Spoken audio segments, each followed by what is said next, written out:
We thank you. You are Lord, you are King, you are Shepherd, you are Redeemer, you are Sanctifier, you are Hope, you are Defender, you are our Lover, you are our Shepherd. You bless us, you guide us. Thank you, Jesus.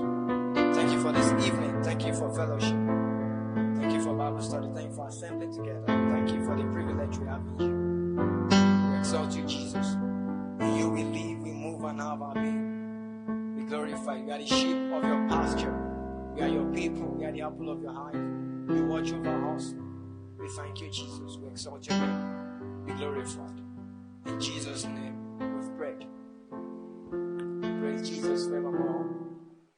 Shout hallelujah. Glory to Jesus. Glory to Jesus forevermore. Shout hallelujah. Good evening. Welcome to Bible study. We thank God for another privilege to be in His presence this evening, to fellowship with Him and with one another. And we know that each time we appear in His presence, there's always a baptism of His Spirit. And we are always changed and transformed from one level of glory to another. So we give God praise for this evening, for another opportunity for change. Each time we come to God's presence to commune, it's an opportunity for transformation. Glory to Jesus forevermore. So welcome again to Bible study. We give you all the praise. Are we ready for this evening? Are we ready for this evening? Can I hear you shout hallelujah? One more time, can I hear you shout hallelujah? Okay, so we want to continue in our conversation, thriving in the midst of famine. Praise Jesus forevermore. It's been a very beautiful conversation and very powerful conversation. And we still have a lot of conversations in this series ahead of us. But let's see how far we can go today. So we've been looking at Abraham and famine.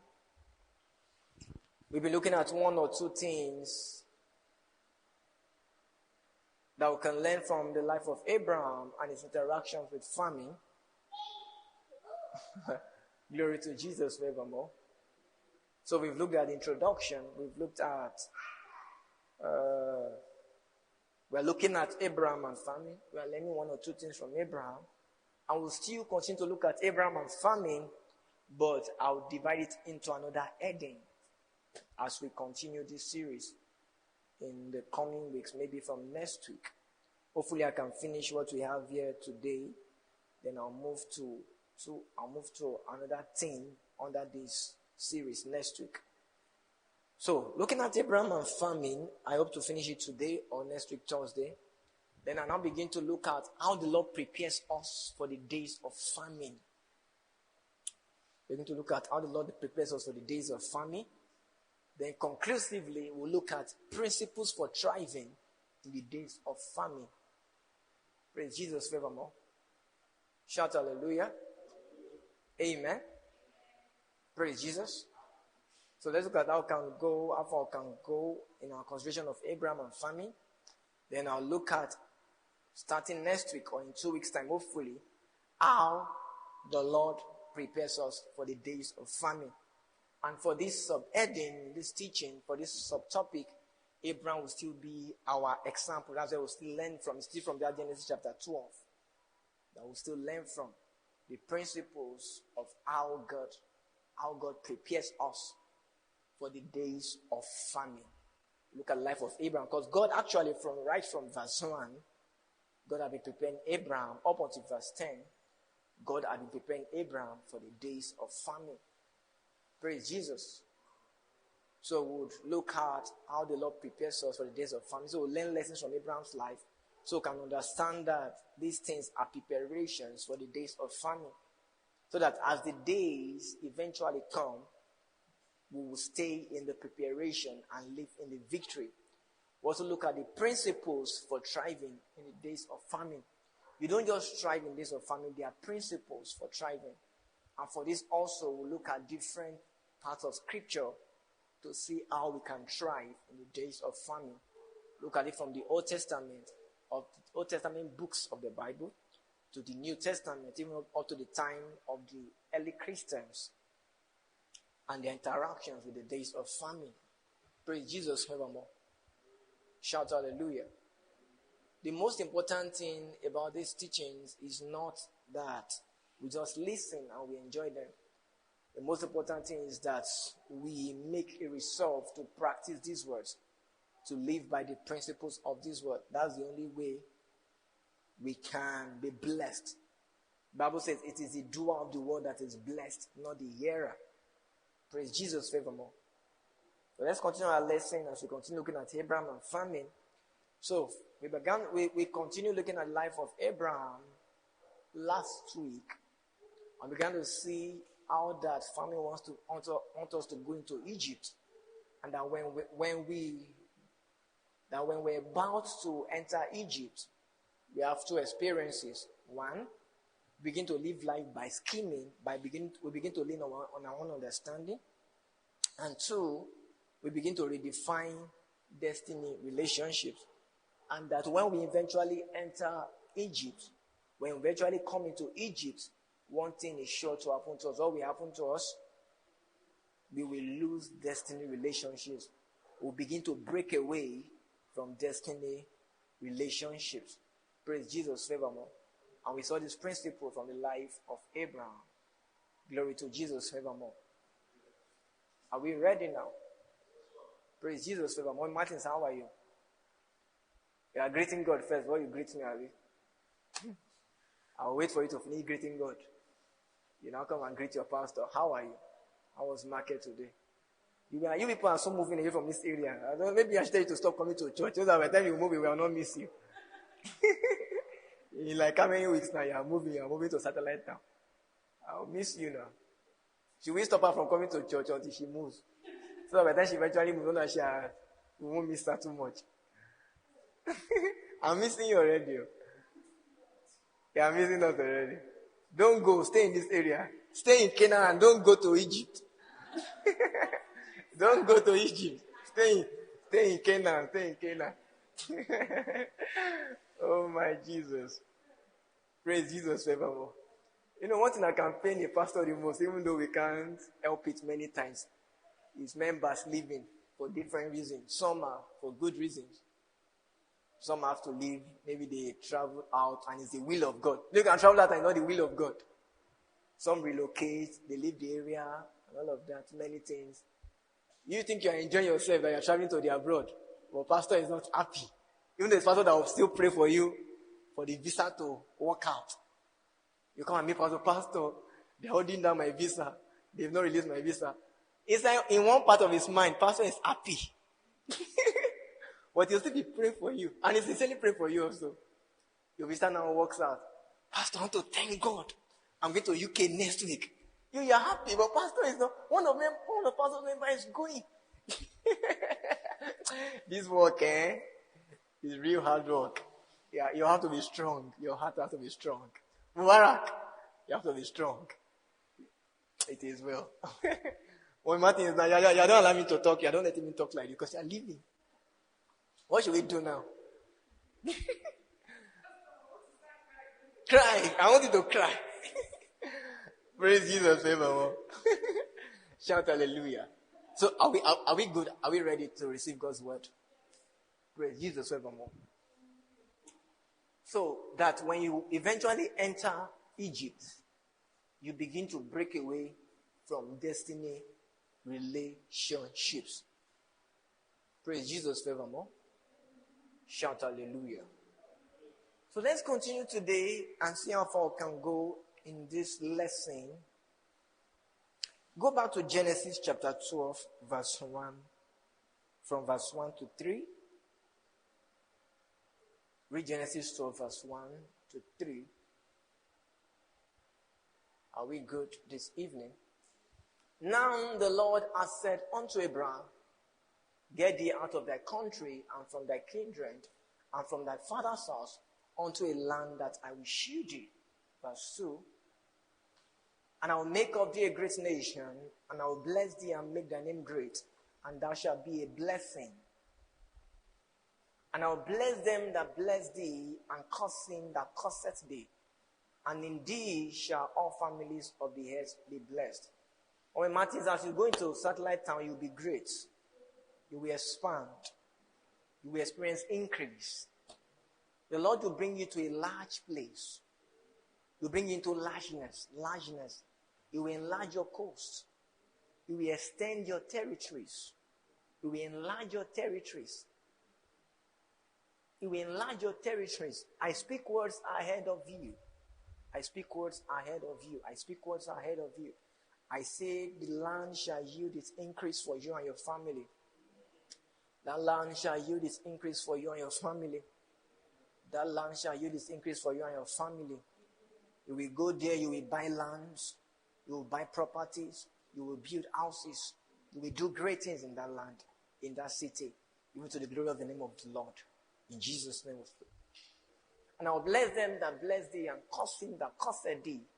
And indeed shall all families of the earth be blessed.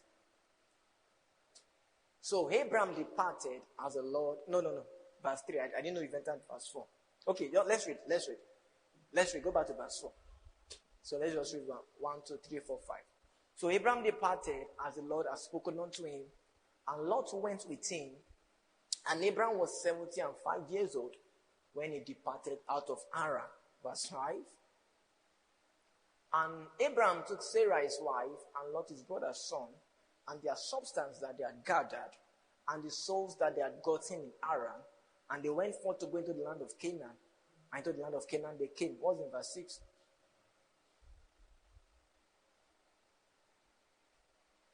Okay, just go back to verse 5. And Abraham took Sarah his wife, and Lot his brother's son, and all their substance that they had gathered, and the souls that they had gotten in Haran, and they went forth to go into the land of Canaan.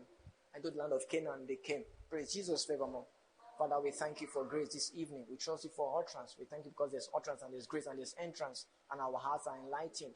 You bring us into the deep places of your heart, into the secret things of your heart. You show us your heart, and you cause our hearts to be blessed, to be enlightened. You cause us to be transformed even after the order and the nature of your word. You cause your word to have an imprint upon our heart and to change us, to cause us to be transformed from glory to glory, from one level of grace to the other. In Jesus' name.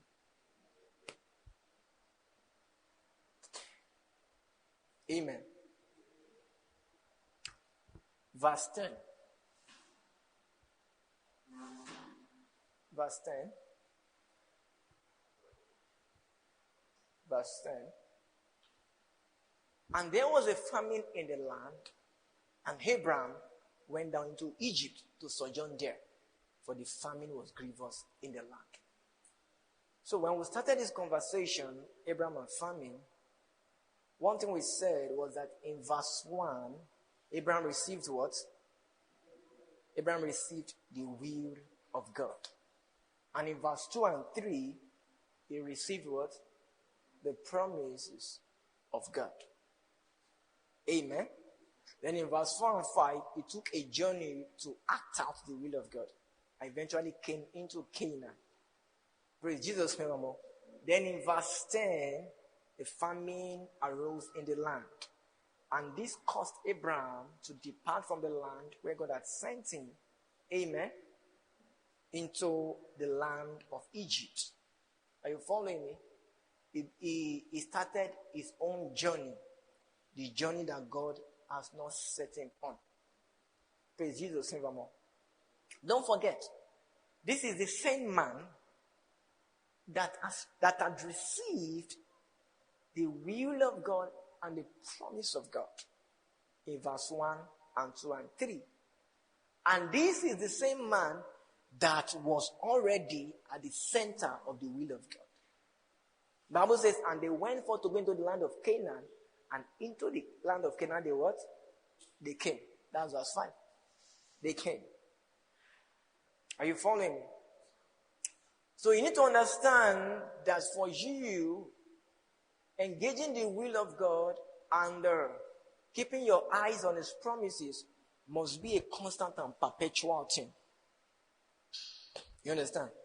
It is possible to be in the will of God today and not be in the will of God tomorrow. You understand? It's possible for a man to depart from the will of God. It's possible for a man to lose sight of God's promise.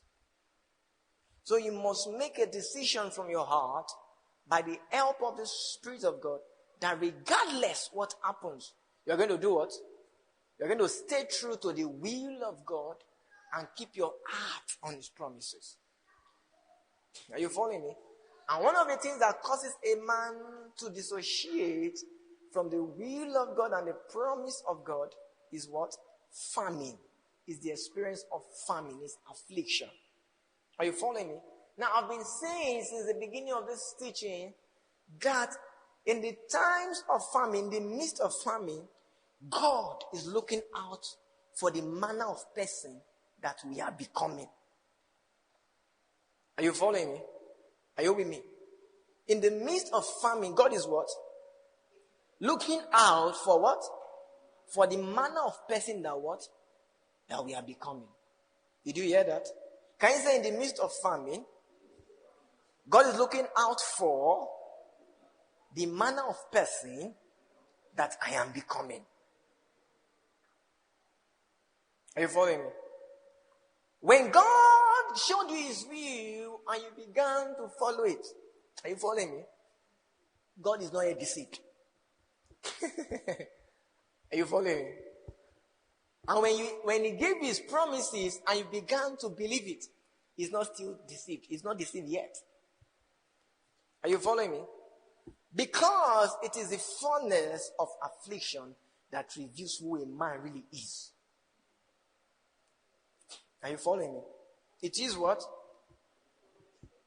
It is what? The furnace of what? Affliction that reveals what?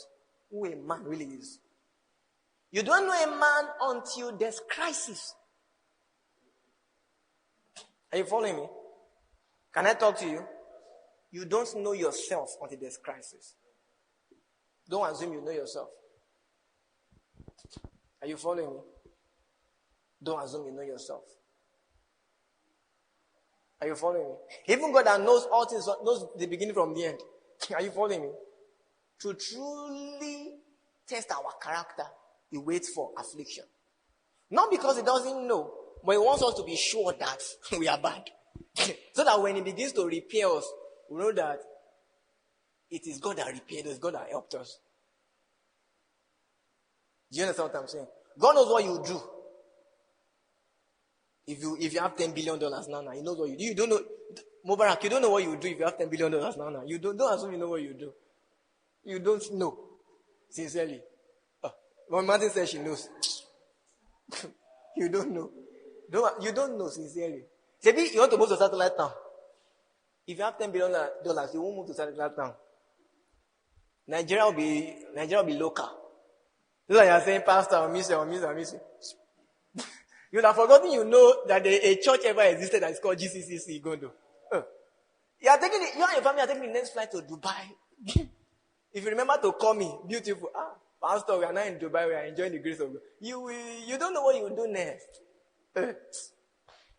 But God knows what you will do next. Are you following me? Praise Jesus. And it is through the furnace of affliction that God reveals who we really are to us. You think you are patient? Think you are kind? When affliction comes, we will know. Do you understand what I'm trying to say? That's why the Bible says that if your strength fails, how did they put it? You are quoting different things. Let me hear you. If you fail if a man fails in the days of adversity, his strength is small. You understand? If a man faints what? In the days of what? Adversity, what happens? So the man thought he was strong. Like the man thought he had plenty strength before the days of adversity. You understand? But every kind of strength you measure before adversity comes, don't pay attention to it. It's not true. You understand? Real strength is measured when? In days of adversity. Do you understand? When is real strength measured? in the days, if thou faint, Mubarak, you know Bible. I know you use Google, but it's good. Just be giving us the scriptures well. Proverbs 24 verse 10. Mubarak gave it to us. Can you appreciate Mubarak? If thou faint in the day of adversity, thy strength is small. How can you say if a man faint in the day of adversity? What's the man supposed to do in the day of adversity? Is he supposed to be laughing? You say you call it the day of adversity. Do you understand? No, they've not said you are a useless person. Because it's possible to faint. But do you know the meaning of this scripture? Praise Jesus. It didn't say you are a useless person. It didn't say God has rejected you.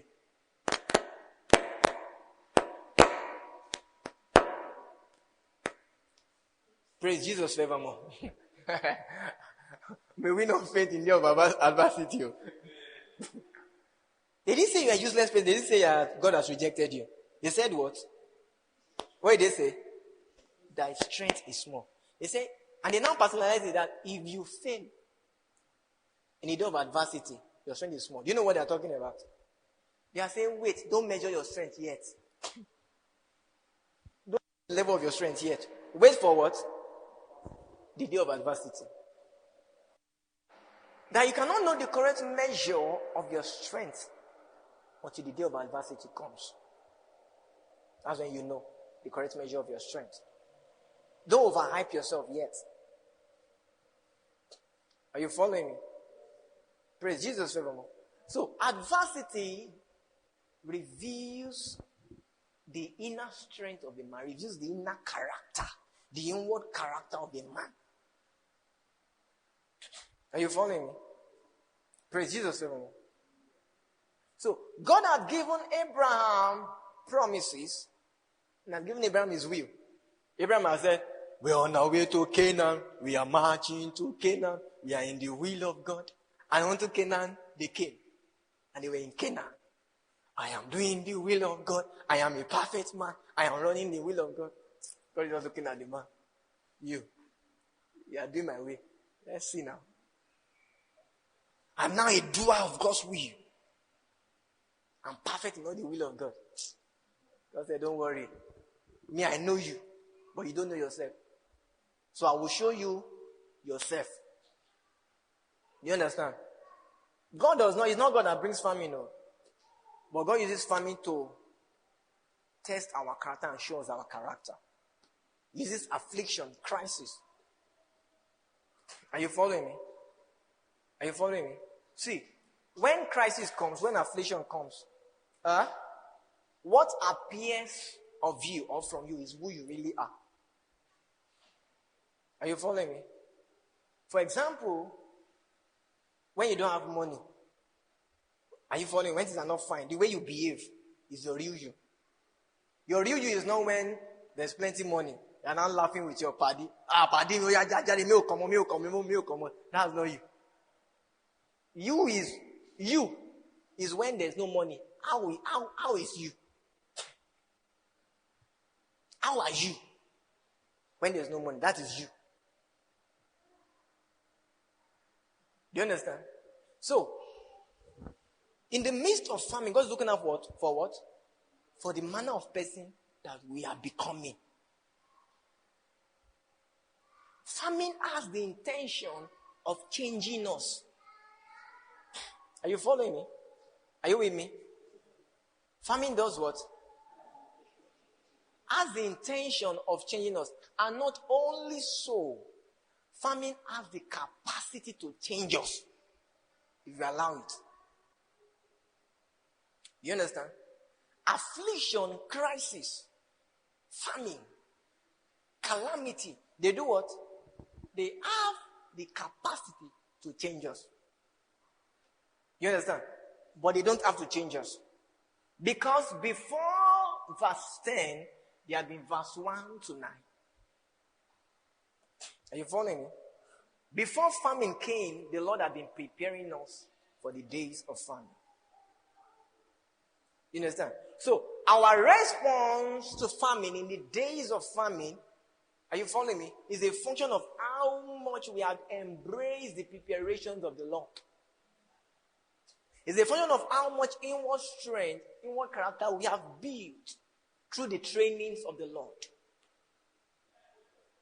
Are you following me? God does not let us encounter famine unprepared, like you just enter famine like that. No. There have been series of training, series of courses, series of teachings that have been coming before the day of famine. Now, what you do with those series of teaching of courses determine how you will appear in the days of famine. Are you following me? It determines what? How you appear. That's why I'll still look at how the Lord prepares us for the days of famine. So you understand these things. The Lord has been preparing Abraham for the days of famine. Are you following me? So what you do with the preparations of the Lord before the days of famine determines how you will appear in the days of famine. Are you following me? So that Abraham went down to Egypt, are you following me? It's not that he had to go down. It's that he went down. It's that something had happened in the process of his preparation that wasn't fully formed. Are you following me? You don't always have to go down to Egypt when there's famine. Are you following me? Although that is the first and natural response. Are you following me? But it doesn't have to happen. Are you with me? It doesn't what? It doesn't have to happen. So the Lord forced his hand. Now, can I tell you something about famine and the Lord? All what the Lord will do to you, are you following me? Concerning famine, in terms of preparation and all of that, He does before the day of famine. Are you following me? In terms of positioning your heart, training your heart and all of that, all the preparations, for example, it's very simple. You don't get to an exam hall and start preparing for the exam. You don't see a question paper, Chem 101. And when they brought Chem 101 to your table, the question paper was when you say you want to start preparing for exam. You know you've already failed that exam. Praise Jesus, favor. You don't prepare for exam on the day when they bring the exam, on the day of the exam. When you prepare for exam? Before the exam. Are you following me? Now your lecturer that has been teaching you, I'm talking about good lecturers, so not the one that will bring handout and they'll say you should finish it in 1 hour. And that's the hope for the semester. Good lecturers like me. So when they've been teaching you from the beginning of the semester, are you following me? And they teach you well. They are preparing you for what? The day of exam. Now, on the exam day, when they bring their question, will they stand with you and be teaching you again? In fact, if you carry something that looks like their textbook or that looks like what they've taught you, and they sit beside you, what will happen? No, that's expo. That's wahala. Are you following me? So you're not supposed to enter exam hall with anything that looks like what we are preparing with. Do you understand? You enter exam hall with what you have prepared with your preparation. Are you following me? How do you enter an exam? With what you have prepared. You enter exam the way you have prepared. Mira, are you with me? How do you enter an exam? The way you have prepared. You don't enter exam with the materials you are using to prepare. The lecturer does not stand beside you to be teaching you. Are you following me?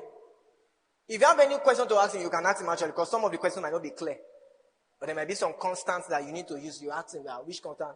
We used to do those things in engineering. And they'll tell us, do this, do that. You understand? You can ask questions.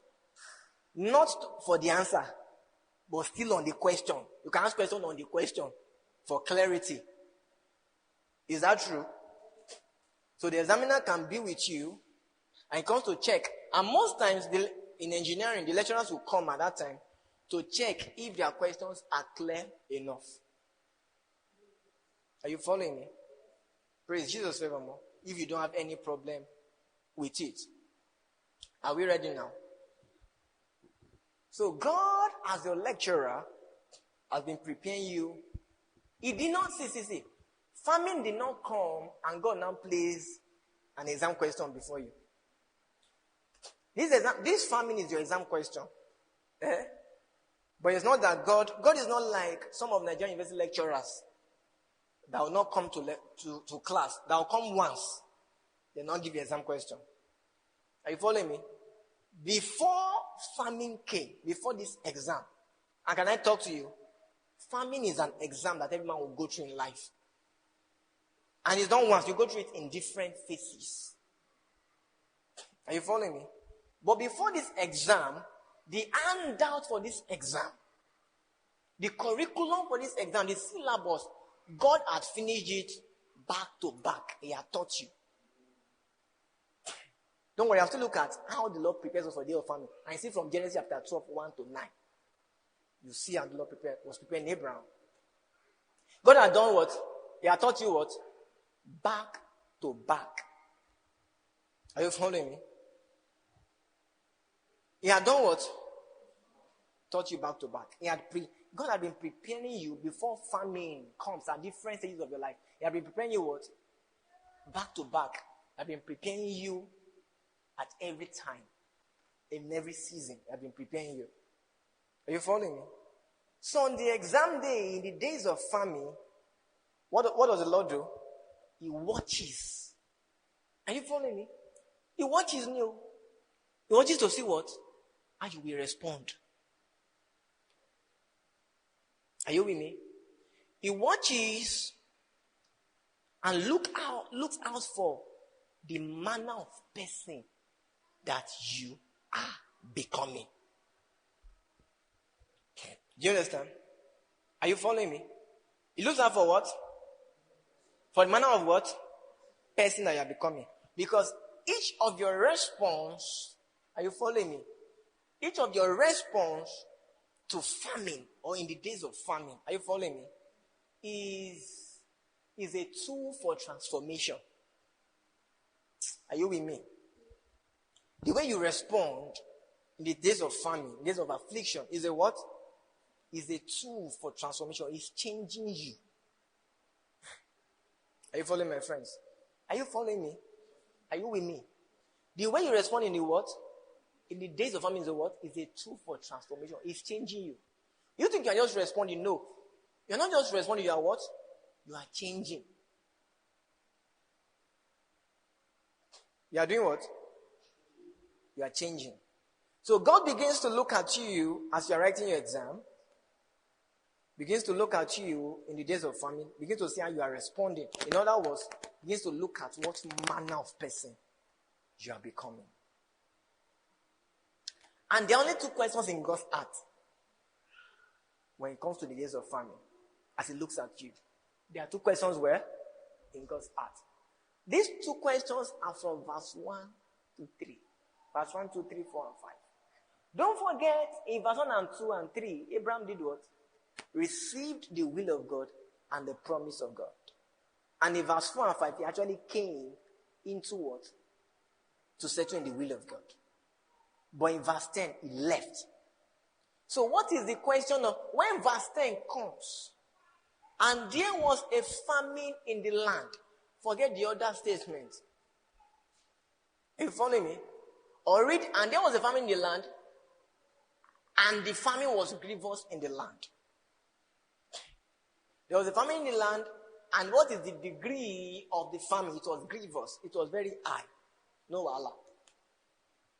Now, God now begins to look at, okay, there's no famine in the land, okay, and it's grievous, okay. What would Abraham do? Do you understand? What would Abraham do? Now, there are two questions in God's heart concerning Abraham's reaction and his position in the days of famine. Are you following me? God asks two questions. God is asking, will He stay in my will and will He still hope in my promises? Are you following, my friends? Are you following me? So in the days of famine, in the midst of afflictions, in the midst of crisis, God is asking two questions. God is doing what? He's asking two questions. Will He stay in my will? Not that will He enter my will, because He had already entered my will. Do you understand? Go to verse 5.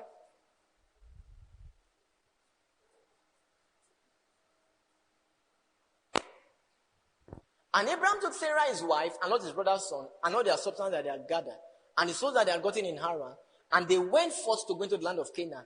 And into the land of Canaan they came. So God is asking, now that famine has appeared in Canaan, will Abraham stay in Canaan?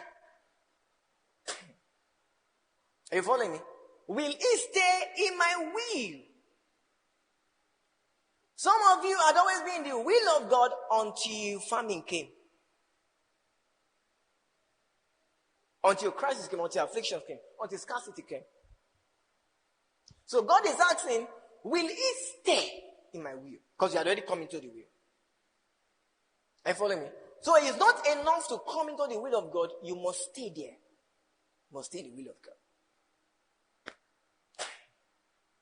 Are you following me? It's not enough to embrace the will of God. You must stay in the will of God. It's not enough to come into Canaan. You must stay in Canaan. Are you following me? Because Abraham came into Canaan, but he also left Canaan. He didn't stay when famine came.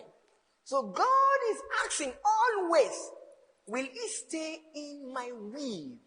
And will he still hope in my promises? Are you following me? Will he still stay in my will?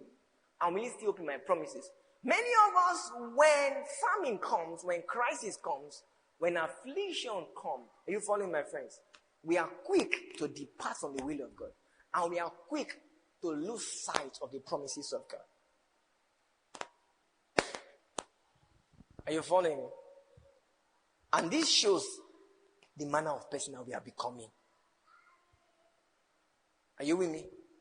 When you begin to lose sight of God's promises, and you no longer stay in his will, you're actually becoming another person.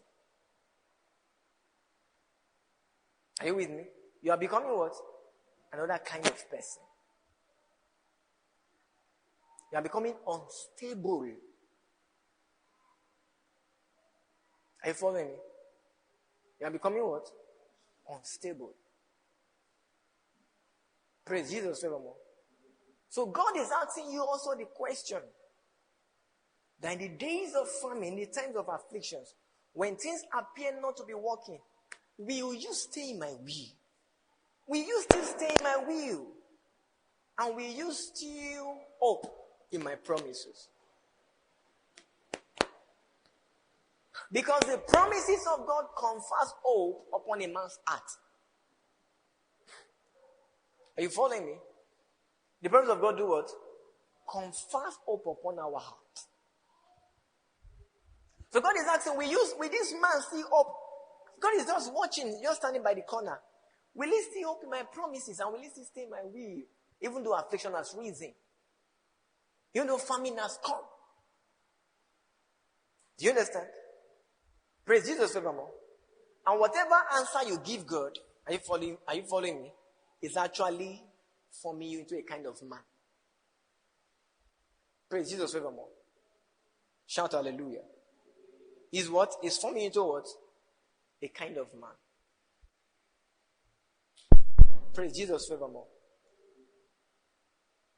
So God is looking for that man that will stay in his will and hope in his promises despite the experience of famine. That's a real man. Are you following me? That what? That despite the experience of famine, he still stays in my will and he still hopes in my promises. Are you with me? So what kind of man is God looking for? The man that despite the experience of famine still stays in the will of God and hopes in the promises of God. Are you following me? So, you see now that when famine comes and you don't stay in the will of God and you don't hope in the promises of God, you are becoming another kind of man, the kind of man that God is not looking for. Are you following me? Praise Jesus. So that when we begin to go out of the will of God and can no longer hope on his promises because of the experience of famine, because of the experience of affliction, we will no longer be that kind of man that God is looking for. Are you following me? So we'll begin to step out of the will of God and step out of the promise of God because of affliction. Praise Jesus. We are on light, right? Ezekiel, we are on light. So help them with that. Let it come. Okay, praise Jesus. So if we step out of the will of God and His promise because of the experience of famine, amen, we are going to become the kind of man that God does not want. We won't be a people that are pleasing to His heart. God is looking for men that can stay. Can I say men that can stay? God is looking for what? Men that can stay. Men that can stay in His will and in His promise despite the experience of famine. Because men that can stay are men of spiritual stature and stability. They are men that have attained stability in the spirit. Are you following me? To be able to stay despite the experience of famine, of crisis, of affliction, shows that you are a stable person. Are you following me? Are you with me? He said there will be no longer babes tossed to and fro by every wind of doctrine. Are you following me? So, being tossed to and fro, not having the ability to stay, is the hallmark of babes. Are you following me? Praise Jesus. And when you are a babe at heart, are you following me? When you have not learned to be stable, when you have not learned to be mature, even though you embrace the will of God at a point and open His promises, when crises come, when tribulations come, when trials come, you will step out of the will of God. Because there's no stability in your heart. So God is looking for men that are immovable. Praise Jesus evermore. So, Genesis chapter 12 verse 10. I've continued already. Genesis chapter 12 verse 10. So Abraham at that point, Genesis 12 verse 10, the Bible says, and there was a famine in the land, and Abraham went down to Egypt to sojourn there, for the famine was grievous in the land. So Abraham, who had entered Canaan, who had received the will of God and the promise of God, and had embraced it. Are you following me? At this point, because of famine, he left the will of God. He forsook the will of God and went down to Egypt. What happened to Abraham here was that he was not yet stable. Don't worry, I know you know the story of Abraham very well. But majorly what you know is that Abraham is the father of faith. You only know Abraham's story from the end. You don't know his story, you don't know his journey. Abraham was not stable, was not yet stable from the beginning. Are you following me? The Abraham you know, are you following me?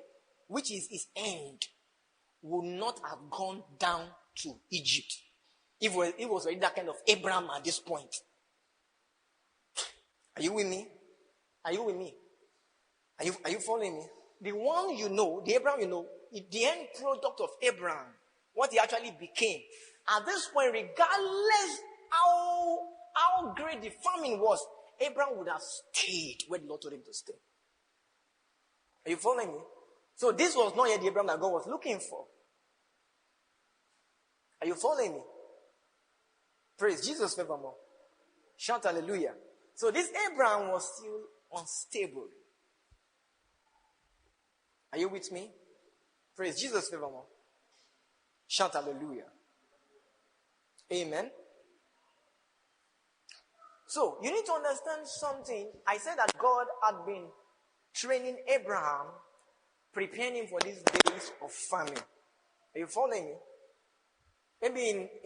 Maybe from next week or from 2 weeks' time, I'll start looking at how the Lord prepares us for the days of famine from this same scripture. But there's something I need to show very quickly today, and I think next week Thursday, I can't finish it today. Praise Jesus evermore. So why did Abraham depart from Canaan and go down to Egypt?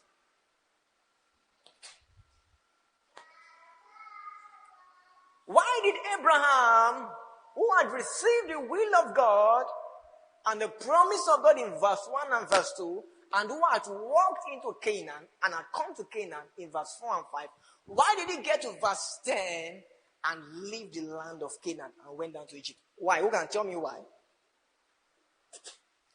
He said, famine. Raise your hand. Who wants to tell me? Famine. You want to tell me? Yeah, tell me. It's famine. Famine. Say it out. Famine. You're just embarrassing yourself. Say me. Say it. My wife cannot embarrass herself.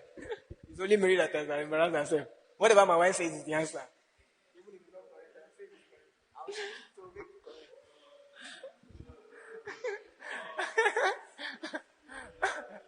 Praise Jesus forevermore. And there was a famine in the land, and Abraham went down into Egypt to sojourn there, for the famine was grievous in the land. Now, this appears apparent that Abraham went down to Egypt because of famine. There's a famine in the land. Are you following me? There are people that will be famine in the land, and they won't go down to Egypt. Are you following me? Isaac was one example. And Abraham, when he started to get to the place where God will have him get to, would not have gone down to Egypt.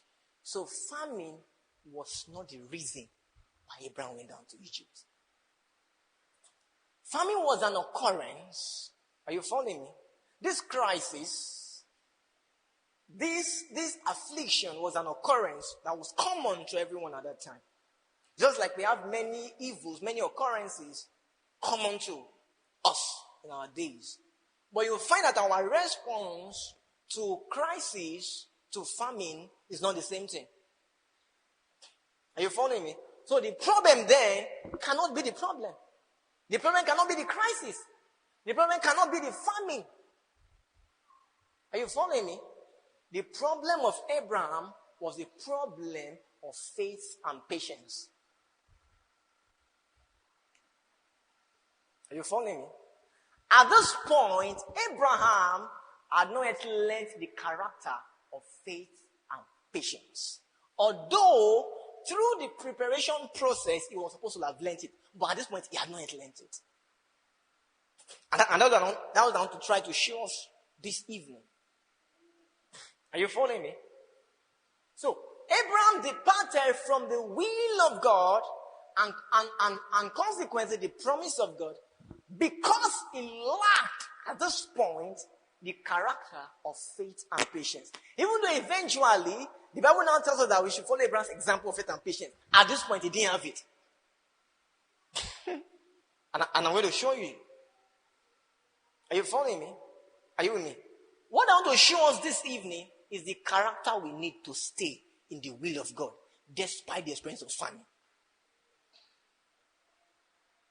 There's an inner character, there's an inner strength, there's an inward strength that is needed for a man to stay in the will of God, unmovable, despite the experience of crisis, of famine, of tribulation, of affliction. What shall separate us from the love of God? Are you following me? Are you with me? So the problem is not the problem. Why are you now behaving as if you are no longer a Christian? It's not because you have a problem. It's not because things have not taken shape. Not because things are not working. There are people in your shoes. There are people in worse situations than you who still hold fast to the Christian faith. Who still hold fast to the tenets of the faith. Who still represent Jesus. Are you following me? The same problem, are you following me? Different responses. So the problem is not the problem. The problem is the lack of the inward character of faith and patience. Are you following me now? So in the times of famine, we need the character of faith and patience in order for our hearts to stay in the will of God and on the promise of God. Are you following me? Are you with me? In the times of famine, we need the character of faith and patience in order for our hearts to stay in the will of God and on the promise of God. Are you following me? No matter how much you have journeyed with God from verse 1 to 9, if you get to verse 10, and you have not yet built or learned the inward character of faith and patience, you will depart from the will of God. You go to Canaan, you go to Egypt, and your excuse will be famine. Your excuse will be that there's famine and that it is grievous. No. That is not the reason. The reason is that you lack the character of faith and patience. Are you following me?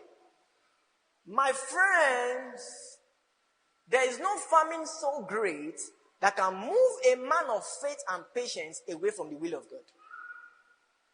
No affliction so great.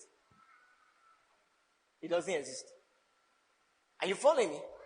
There's no kind of famine, there's no kind of crisis, there's no kind of tribulation, there's no kind of affliction that is so massive, that is so great, that can move a man of faith and patience from the will of God, that can move him to Egypt. Because faith and patience are characters greater than the experience of famine, greater than the realities of famine. Faith and patience are substance from God himself. They are substance from the Spirit of God. They are substance that flow from the life of God. So, you cannot tell me that an experience in the earth will overcome that which is born of God. Are you following me? Faith and patience are born of God. Are you following me? They are God's substance. They overcome at any time. Are you following me? They do what? They overcome at any time. They overcome in the face of any kind of crisis. They overcome in the face of any kind of tribulation. They overcome in the face of any kind of affliction. Throw Daniel in the lions den 24 times. His response to be the same. There was faith and patience in the heart. Multiply the lions by 552 and say you throw him inside. His response is the same. Why? Faith and patience there. Yeah. Are you following me? Are you with me? Tell the Hebrew children, the 3 Hebrew children, that you will multiply the fire by 1,000,000 times. They will still enter it. Why? Faith and patience. Are you following me? Faith and patience always win. Are you following my friends? We must beg God for this inward character of the Spirit. I must allow him build it in us. We must beg him, we must pray for it, and we must let him do it. And he does it through situations. We must let him do it. Because days are coming, my friends, that if you don't have this character, you deny the faith. If you don't have faith and patience, you stop being a Christian. The reason why many people stop being a Christian practically is because of the absence of this character of the Spirit, of this inward character. Not because the suffering was too much. Are you following me? It's not because the suffering was too much. What will make a firebrand Christian brother, or will make him start pushing drugs? Or will make him start pushing cocaine? Or will make him start doing 419? It's not that his mother is suffering. It's not that his mother had an accident and want to do operation and did not have money. It's not that cancer wants to kill the mother. It's that what? There's no faith and patience. Are you following me? And the truth is, in all of Abraham's journey, this character was what God wanted to build in him. But God brings the experiences, we must learn the character. Are you following me? God brings the experiences for us to learn character, but we must learn the character. God cannot force character on us. He brings the experiences, the situations that will permit us to learn it. But we must decide to learn it. When we are ready to learn it, then the Spirit can impart them upon our hearts. God will arrange many situations, many experiences in order for his children to what? To learn the character of what? Faith and patience. Because without this twin, without this inward character, you can't receive anything from God. Not just so, you can't become anything in the hand of God.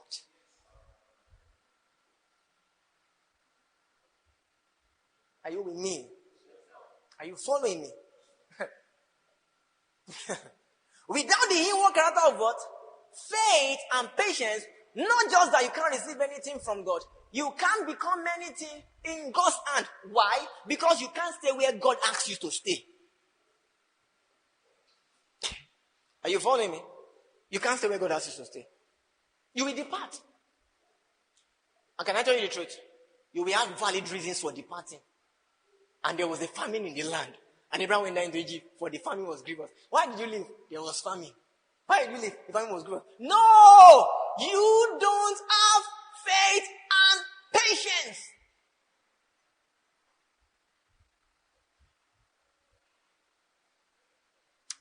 Guys, we have a long way to go. And it's not difficult. We must only be willing and obedient. If we are failing at it, we must tell God that, yes, God, I know that this is your requirement and I agree with it.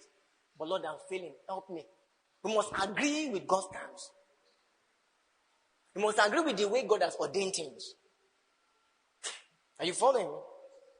So famine was not the reason why Abraham went to Egypt, as it were. Do you understand? So because he lacked what can overcome famine. He lacked what will make him stay despite the experience of famine. He lacked faith and patience. And he didn't have it at this point. I'll prove it to you. He didn't have it. He didn't have faith and patience. So no matter how firebrand you are, you speak in tongues 24 hours in a day. Are you following me? If you don't let God build in you the inward character of faith and patience, are you following me? You will walk out of the will of God. You can't stay there. And you will stop hoping in his promises.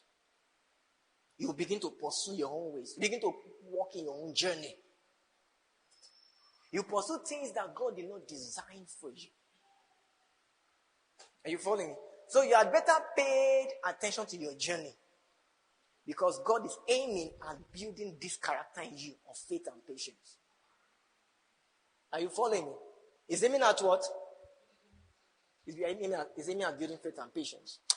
Because God cannot do anything with any man that does not have faith and patience. I'm serious. He can't do anything. Where does God want to? God says go to Canaan. That's where I plan to bless you. That's where I plan to make you great. You left to Egypt. So where does God want to reach you? You have left where he positioned you.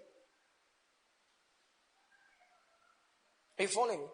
The man without the character of faith and patience, are you following me? We always disconnect from divine positioning and as such divine allocation. Are you following me? When you don't have faith and patience, you will always live where God has positioned you. You always move away from divine position. And as such, what will happen? You also move away from what? Divine allocation. The resources of heaven cannot answer to a man that does not have faith and patience. Are you with me? Are you following me? Resources of heaven cannot answer to him.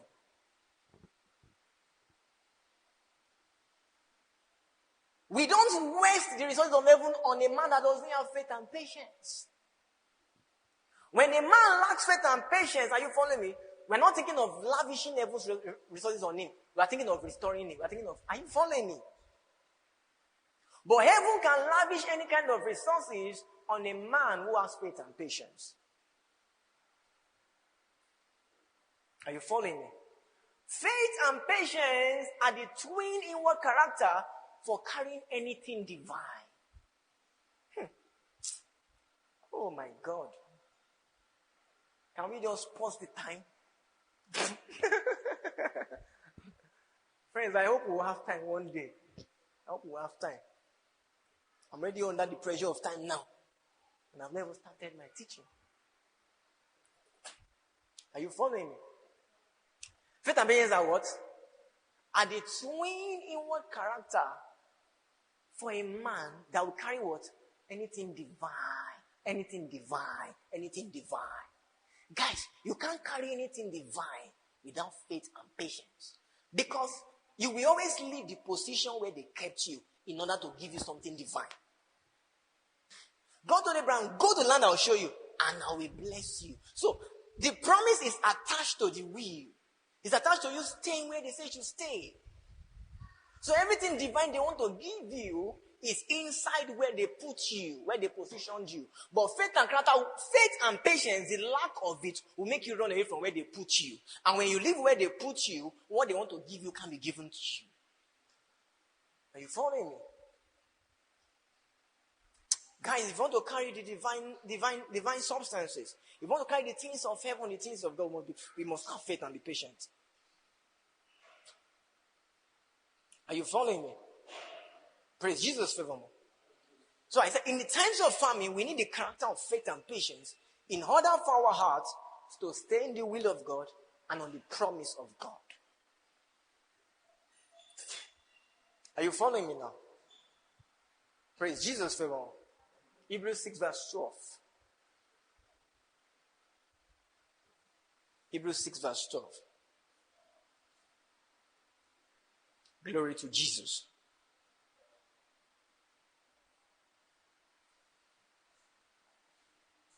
Are we there? That ye be not slothful, but followers of them, who through faith and patience inherit what? Inherit what? This scripture is so beautiful. I'll try to stay on it for some minutes. That ye be not slothful, but followers of them, who through words, who through faith and patience do what? Inherit the promises. So how do you inherit the promises? Talk to me. Through faith and patience. Let me first point out something to you. That ye be not slothful, but followers of them, who through faith and patience inherit the promises. That means their son who do not inherit the promises. Are you following me? That means, and they say they didn't inherit that's the meaning of the scripture. If you on the flip, that means there are people who don't what? Inherit the promises. Are you following me? It says that if there are examples of people who inherit the promises, there are also examples of people that know what? Why? Because no promise was made to them. The fact that it talks about inheriting promises or not inheriting means that our promise was made.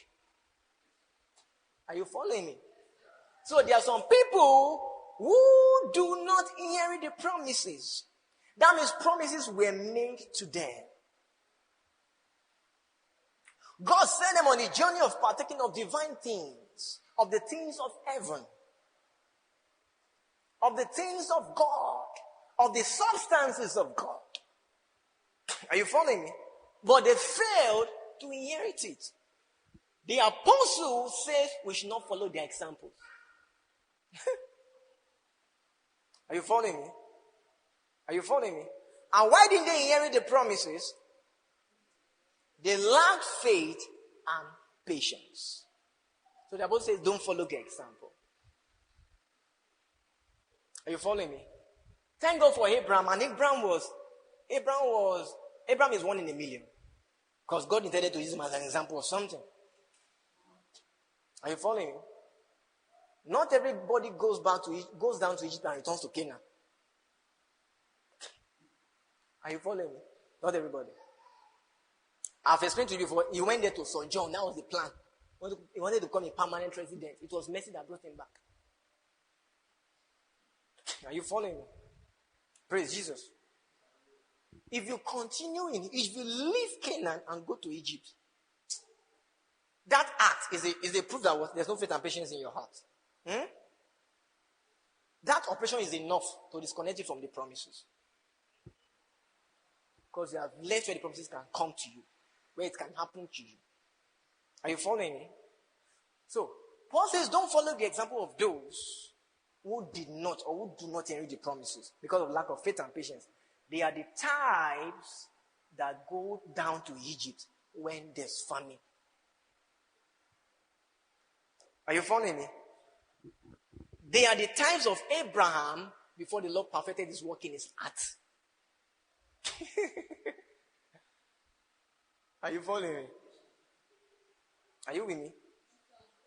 God was gracious to Abraham. That man is a man. It's not your mate. It's not our mate. But like say you're not a new creation. It's also a new creation now. Abidon is a new creation now. All of those old saints are now new creation. They partook of the death of Christ. They were included. They are the spirit of just men now made perfect. So all of us are new creation together.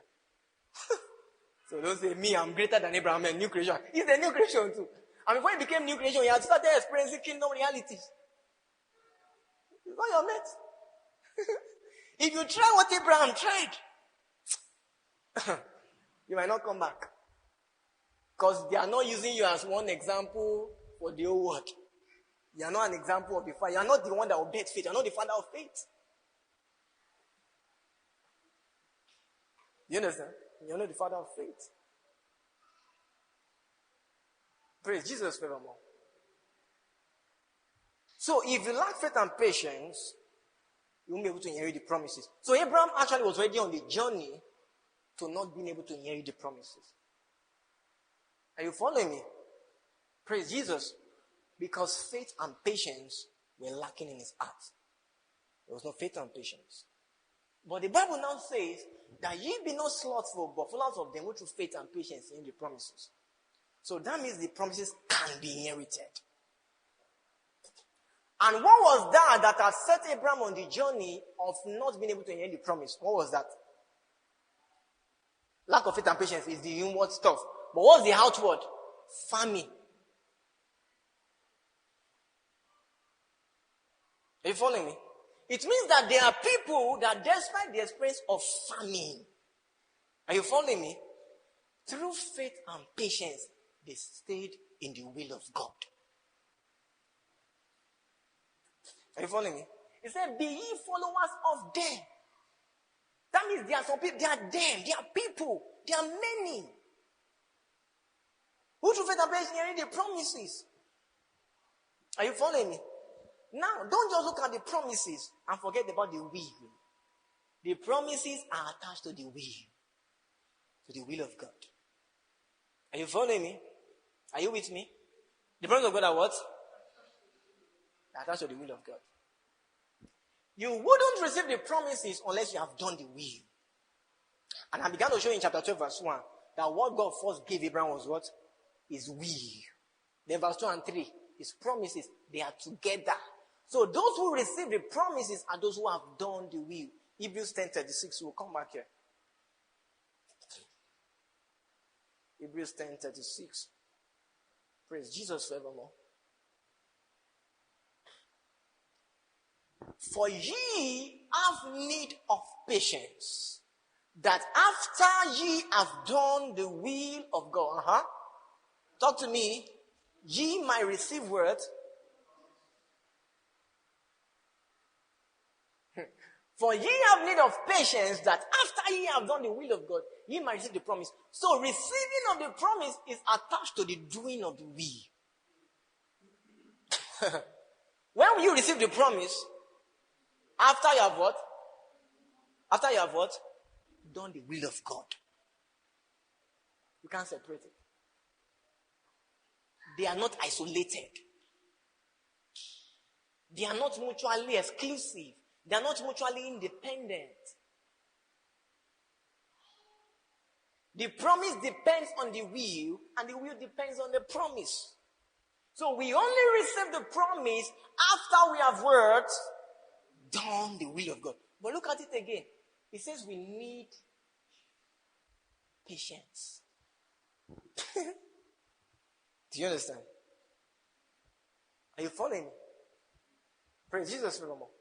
What I actually want to point out here from this particular scripture is that you can't receive the promise until you have done the will. Do you agree with me? Or do you agree with the scripture? Are you following me? So go back, Hebrews 6:12.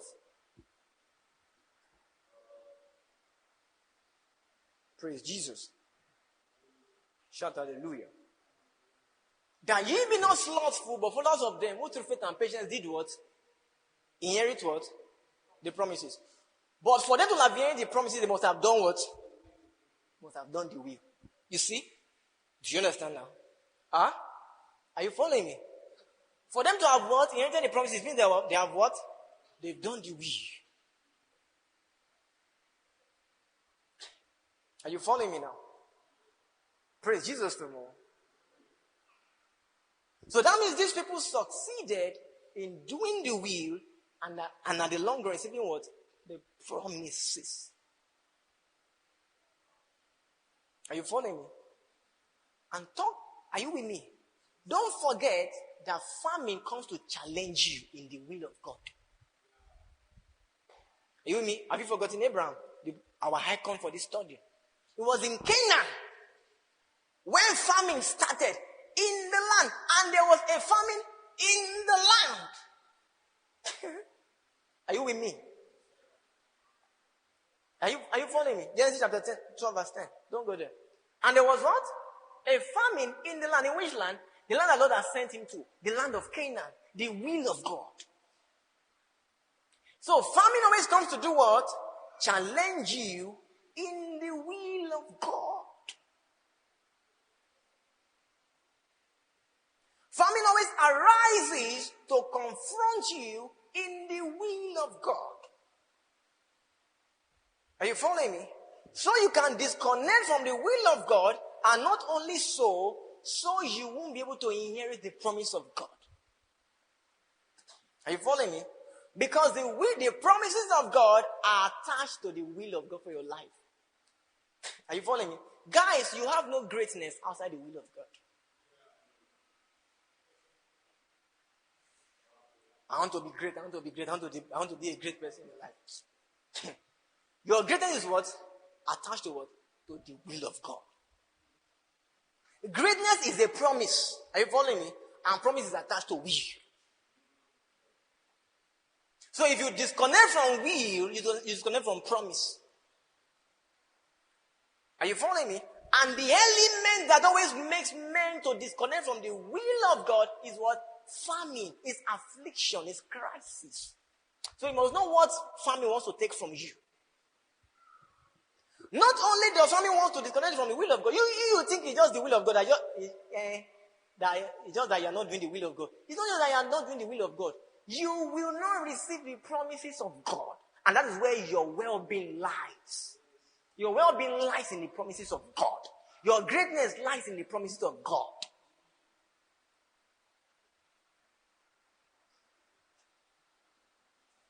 Promises are the ways by which God makes us great. He begins to speak words to us. Promises. Because he's building great. He wants to invite us into greatness. Promises are God's invite to us into greatness. Are you following me? But promises are attached to the will. Whenever you forget this, in the land, famine will always what? Arise. And there was a famine in the land. What is the land? In the will. When you're in the will of God, famine would come. And don't forget, what's the purpose of famine? To make you go down to what? Egypt. Are you following me? Famine wants to make you disconnect from the will of God. Famine wants to make you walk away from the will of God. Famine wants to make you disconnect from the will of God. Why? So you can disconnect from your greatness. So you can disconnect from your destiny. So you can disconnect from his promises.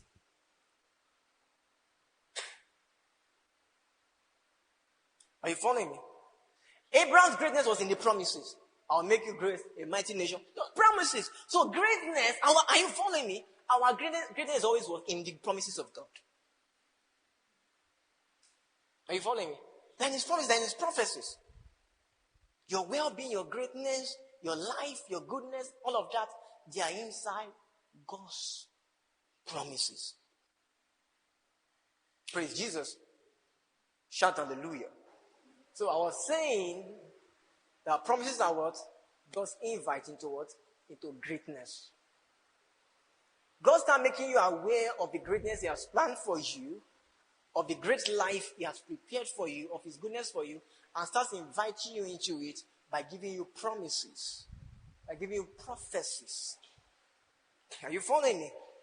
But these prophecies are not disconnected or dissociated from the will of God. Are you following me? As God begins to introduce you to His prophecies, to His promises, He's also introducing to His will. Begins to show you His plans for your life, His will. What He wants you to do. He then begins to tell you what He will do. Are you following me? God shows you what He wants you to do. He then begins to show you what He will do for you. Are you following me? But don't you ever forget this one thing. That, and what is this one thing? Genesis chapter. We'll come back here. This scripture is our main scripture. Hebrews 6 verse 12. Genesis chapter 12 verse 10 again. Let us see that one thing.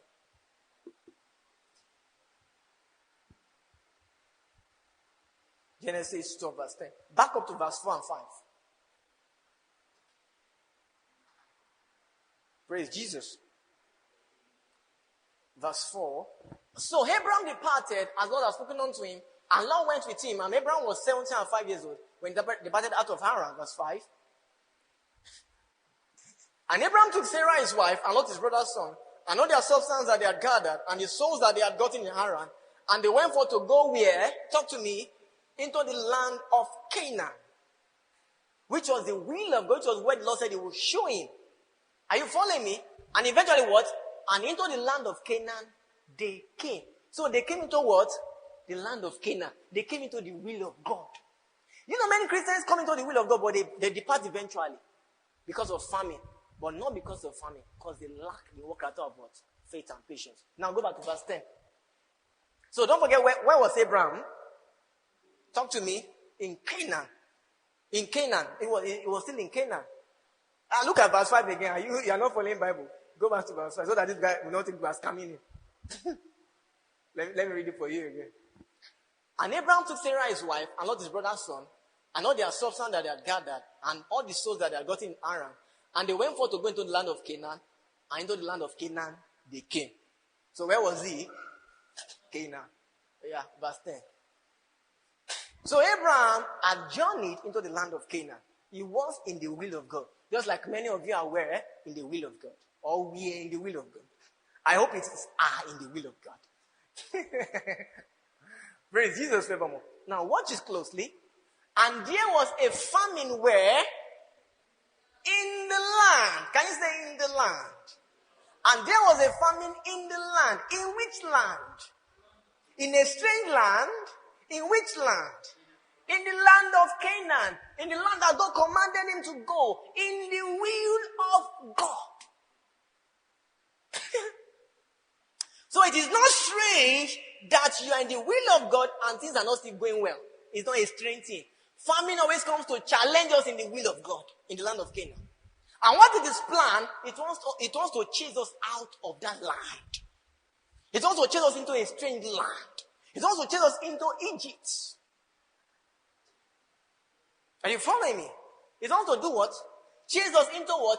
Egypt. It wants to chase us away from the will of God. Because once it succeeds in chasing us away from the will of God, it will succeed in chasing us away from the promise of God. Because the promise is always attached to the will of God. God will learn that I will show you and I will make you great. I will bless you. Are you following me? Famine wants to completely ruin you. You still think you're a big boy because you might be you'll be making it small. But you'll not be having good success. And not only so, your heart will be getting bad. Because you're no longer in the will of God. Are you following me?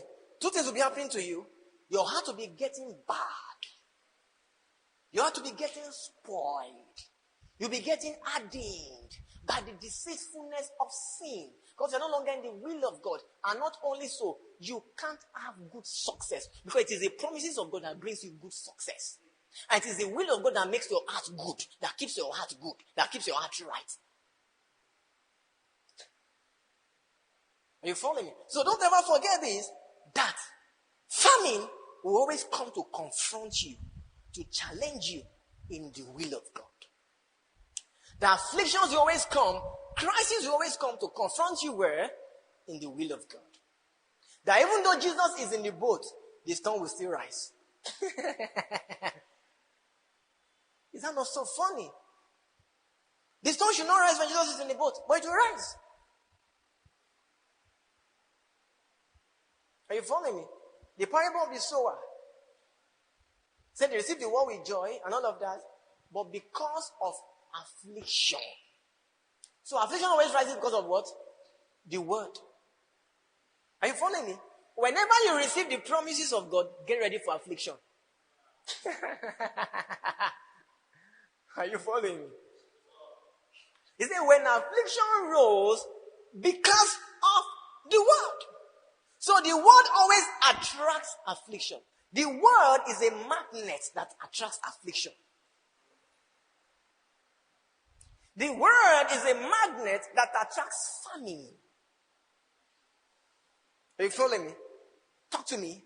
The land of Canaan always attracts famine. Are you following me? Famine always arises in the land. Affliction always rises in the will of God. Challenges come. And what's the plan? To make you disconnect from the will of God. So I can become the kind of person that God does not want, that God is not looking for. And so he can become someone that cannot have good success. Praise Jesus forevermore. Now quickly run again to Hebrews 6 verse 12. But you don't have to depart from the land. That affliction came to the land of Canaan. That challenges came to oppose you in the will of God. Are you following me? In the place where God has told you to stay, does not mean that you have to depart. The intention of the famine, the intention of the challenge is to make you depart.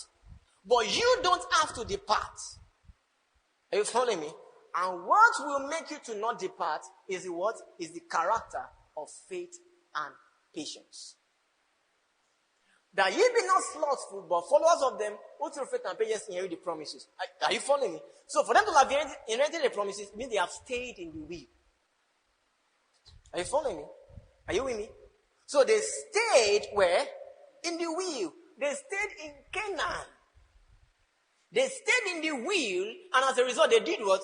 They could inherit the promises. But look at it closely. What made them stay in the will and inherit the promises? Faith and patience. You see? Are you following me? We are sure they stayed in the will. How are we sure? They inherited what?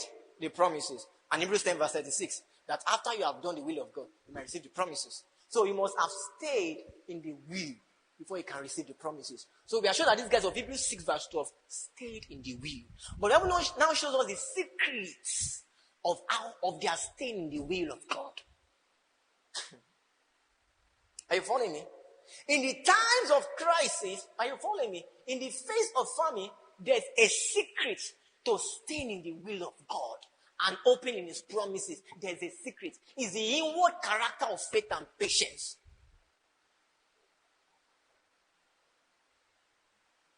And can I help you?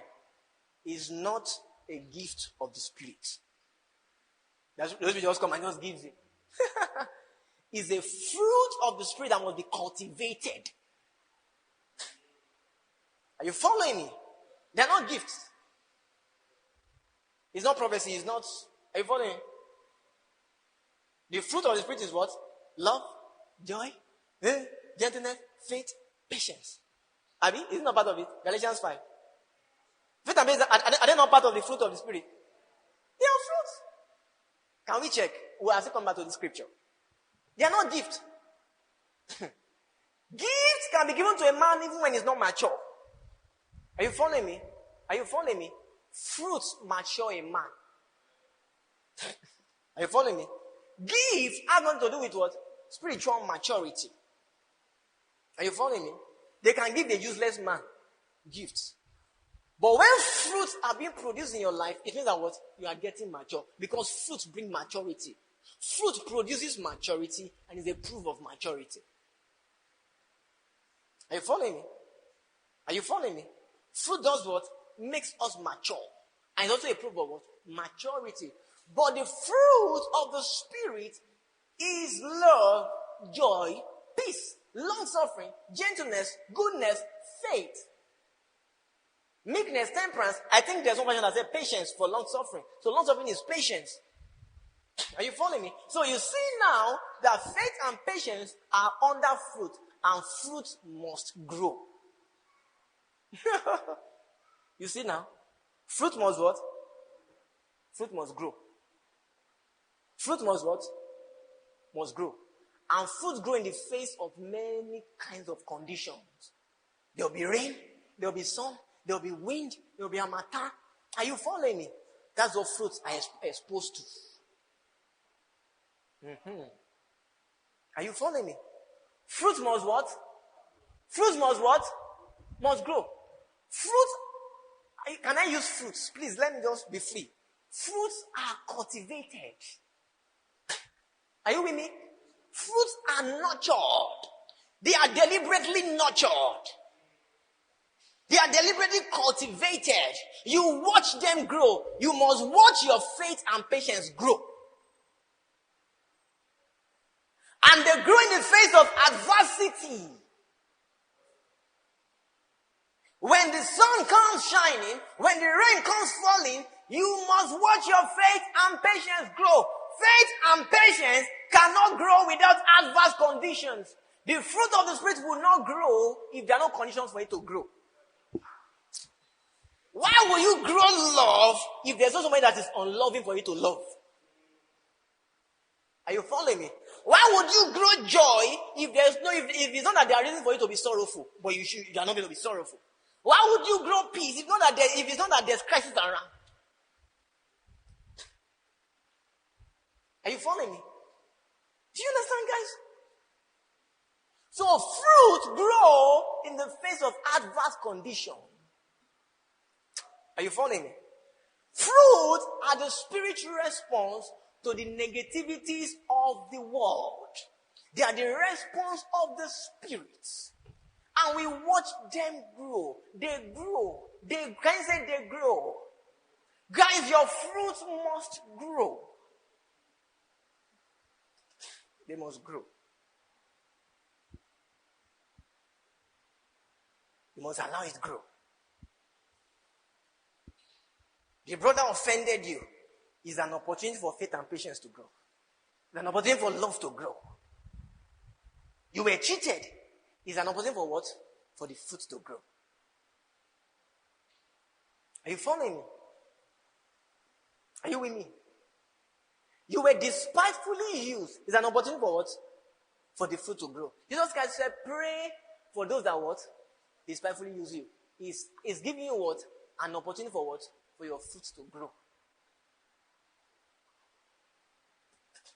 Are you following me? Things are not going the way you plan, the way you feel they should go. It's an opportunity for what? For the fruit to grow. It's an opportunity for faith and patience to grow. I know there's no need for me to start explaining what faith and patience is. You know what faith and patience are. Abi, you need a class on that one. Faith is faith. Patience is patience. Patience is nisuru, be patient. That is patience. You understand? And faith is faith. It's you continue to believe. You believe what God has said. You understand? For if I start explaining it again, you can use another 2 hours on faith and patience. So just, I believe, faith and patience. Don't do as if you don't know. Don't you know faith and patience? I know you know, so let's leave that. Are you following me? So you must let faith and patience grow. Don't look for any deep mind. It's faith and patience. It's faith. Like faith, normal faith. It's not faith. Faith of the Son. It's not, are you following me? It's not the third realms of faith. It's faith. Like, do you have faith? Yes, faith, not faith. Then patience is patience. Know the patience of Christ. The patience that after you have arrived in the meekness, then you now begin to pursue the patience. It's patience. patient. You know, see food to eat, need suru. There's no job, be patient. That's the meaning of that patient. Patient, need suru. So you know faith and patience now. Uh-huh. So faith and patience are fruit of the Spirit. Are you following me? Are you following me? Are you with me? Without the fruit of the Spirit, you can't lay hold on the promises of God. Is that not true? What through faith and patience needed the promises? Are you following me? Because the promises go beyond material things. God might promise you material things. Are you following me? But it's to make you an immaterial person. It's to make you another man. You're having your eyes on material. You are thinking it's material. God is having his eyes on the father of faith. On someone that will be like him. Are you following me? So guys, you must nurture your faith and your patience. You must have faith. Are you following me? Go back to Hebrews 6 verse 12. Who through faith and patience receive the promises. So the only way to escape not departing into Egypt when famine arises in Canaan. I said when because it is when. Because of the word, afflictions will rise. Are you following me? When famine arises in Canaan, arises in the will of God, when afflictions come, are you following me? The only way to be found standing, to stand, is that what? There's faith and patience. Abraham could not stand in Canaan in the will of God, even though he first entered. And many Christians first entered the will of God. But when they go in case of what happened, they look for solution. They depart. No faith and patience. So Abraham could not stand in the will of God. He could not stand in the land of Canaan. He went down to Egypt because there was no faith and patience. Praise Jesus forevermore. There was no faith and patience. He lacked faith and patience. And don't forget, these are fruit that must be cultivated.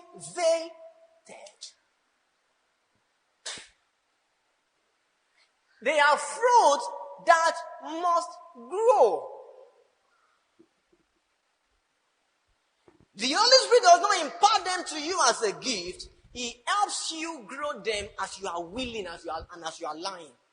So he says the fruit of the Spirit. Are you following me? Because only the Holy Spirit can produce it.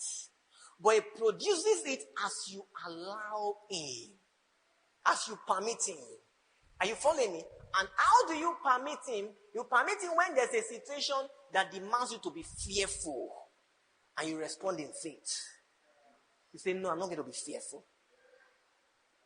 You respond in faith. It's not easy, and I'm going to show you that it's not easy. It's easier said and done, but it can be done.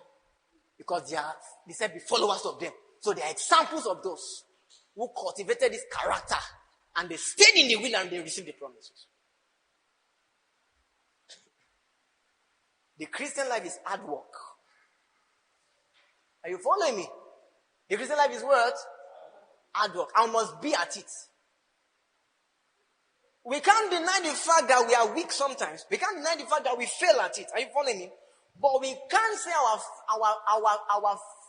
failings are the final. We can't say our failures are the standard. We must see God's word and his ways as the standard. And acknowledge our failures and our failing. And ask him to bring us into his standard. And allow him when he brings the situations. There will be situations that will come around you that will demand faith and patience. If you respond in faith and patience, you will gain more of that character. Are you following me? And you start becoming another kind of man. The man that God wants. But when you respond in fear, are you following me? In fear and what? And haste. Are you following me? You are becoming another kind of man also. And the fruit can't grow. The fruit will be diminishing. So you better start checking your journey Because God always arranges and prepares you for the days of famine. He always arranges situations where you are growing your faith and patience. Because a day will come where you need to show it in its fullness. You must start showing it gradually in quiet situations. Because a day will come where to lay a full demand on you. When famine will lay a full demand on your faith and patience. Are you following me? Actually, what famine comes to challenge your faith and your patience? Are you following me? What crisis, what afflictions come to challenge is what? Is your faith and your patience. And God has been giving you opportunity to what? Opportunities to grow your faith and patience before famine eventually came. So if you are not growing your faith and your patience before famine eventually comes, are you following me? When famine eventually comes, you will cave in. Because you have not grown your faith and your patience. Are you following me? That ye be not slothful, but followers of them who through faith and patience inherit the promises. So, what are the characters you need for what? Staying in what? In the will of God and on the promise of God. Faith and patience. In the time of famine, we need the character of faith and patience in order for us to stay in the will of God and on the promise of God. Guys, if you don't have faith and patience, you will depart from the will of God. And you can't receive the promise of God. You will depart. It's not rocket science. It's simple arithmetic. It's very simple. The only thing that can keep you in the will of God and the promise of God in the face of famine is what? Faith and patience.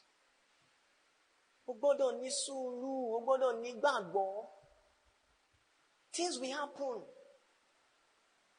There are days your family will not have food to eat. You following me? A lot of things will happen. And they are not, those things are not yet the ones that are laying demand on the real faith and patience. So they are giving you an opportunity to what? To cultivate faith and patience because of the real deal of famine. Are you following me?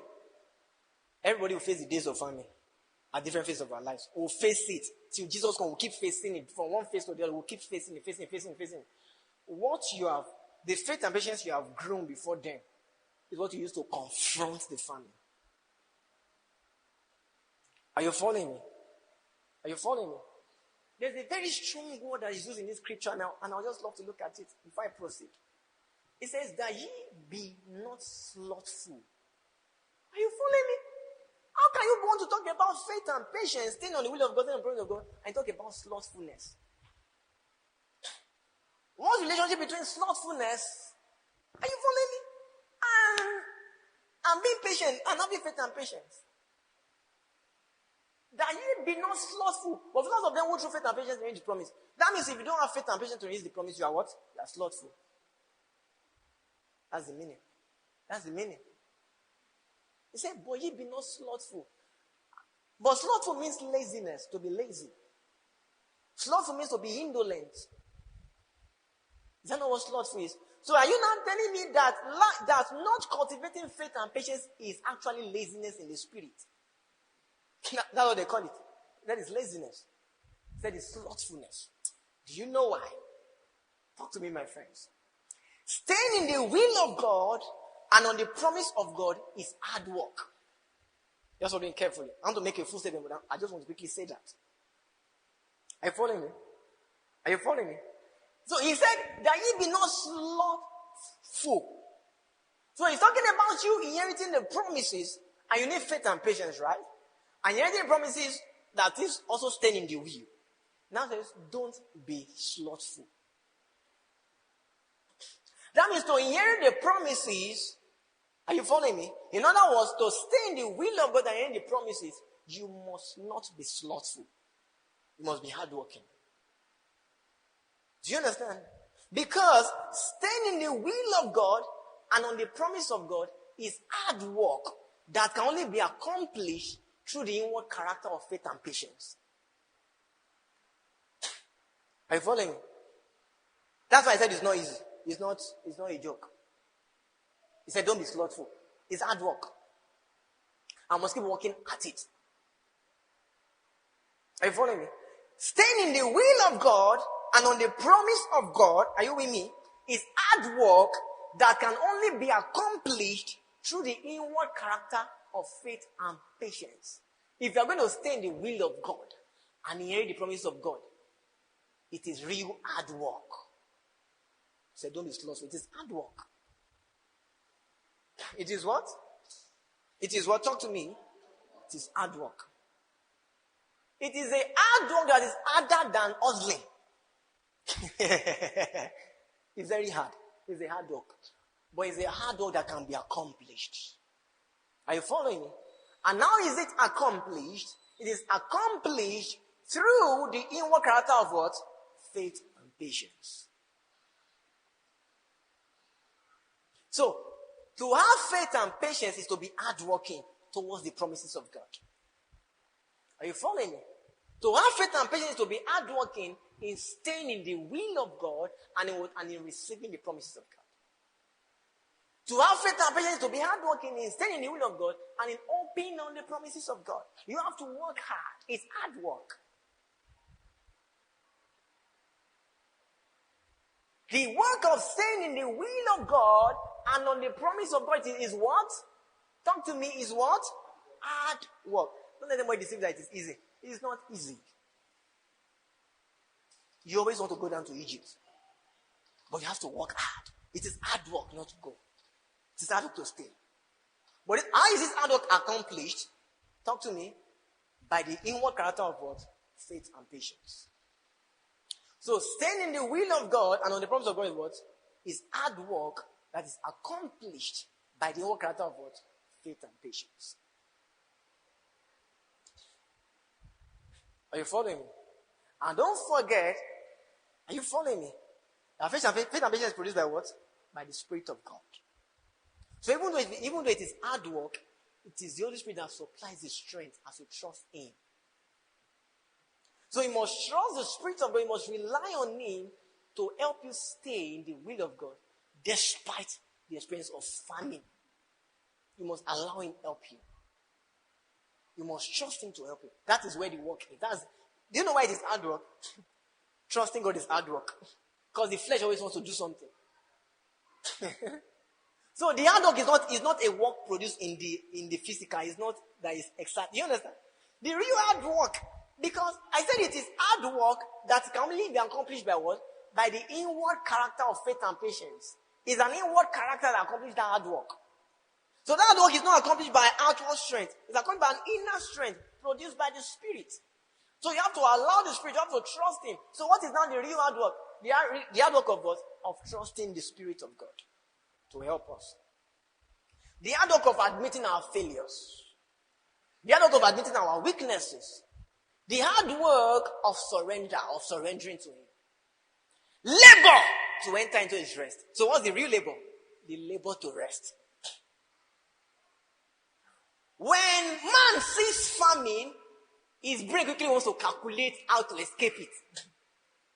Are you following me? Are you following me? And that's what you call hard work. That's what you call hustling. But the Bible says that is slothfulness. Are you following me? So actually, when Abraham thought he was being hardworking, when he thought he was calculating, sharp guy, hardworking, calculating, the Bible says it was what? Being slothful. So you might think you are hardworking. The Spirit of God might be saying that what? See this slothful girl, see this slothful guy. Higher. May you know how to count as they count in the Spirit. If we see from the measurement of heaven, a lot of what some of us call hard work, are you following me? Is slothfulness. Are you following me? Because they equate the inability to have faith and patience, they equate it to what? Slothfulness in the Spirit. Are you following me? And the reason why many times we don't have faith and patience is because we are trying to work hard by ourselves. We're trying to make things happen. We are organizing everything in obedience to ourselves. We are arranging everything. They say, but where one hardworking girl?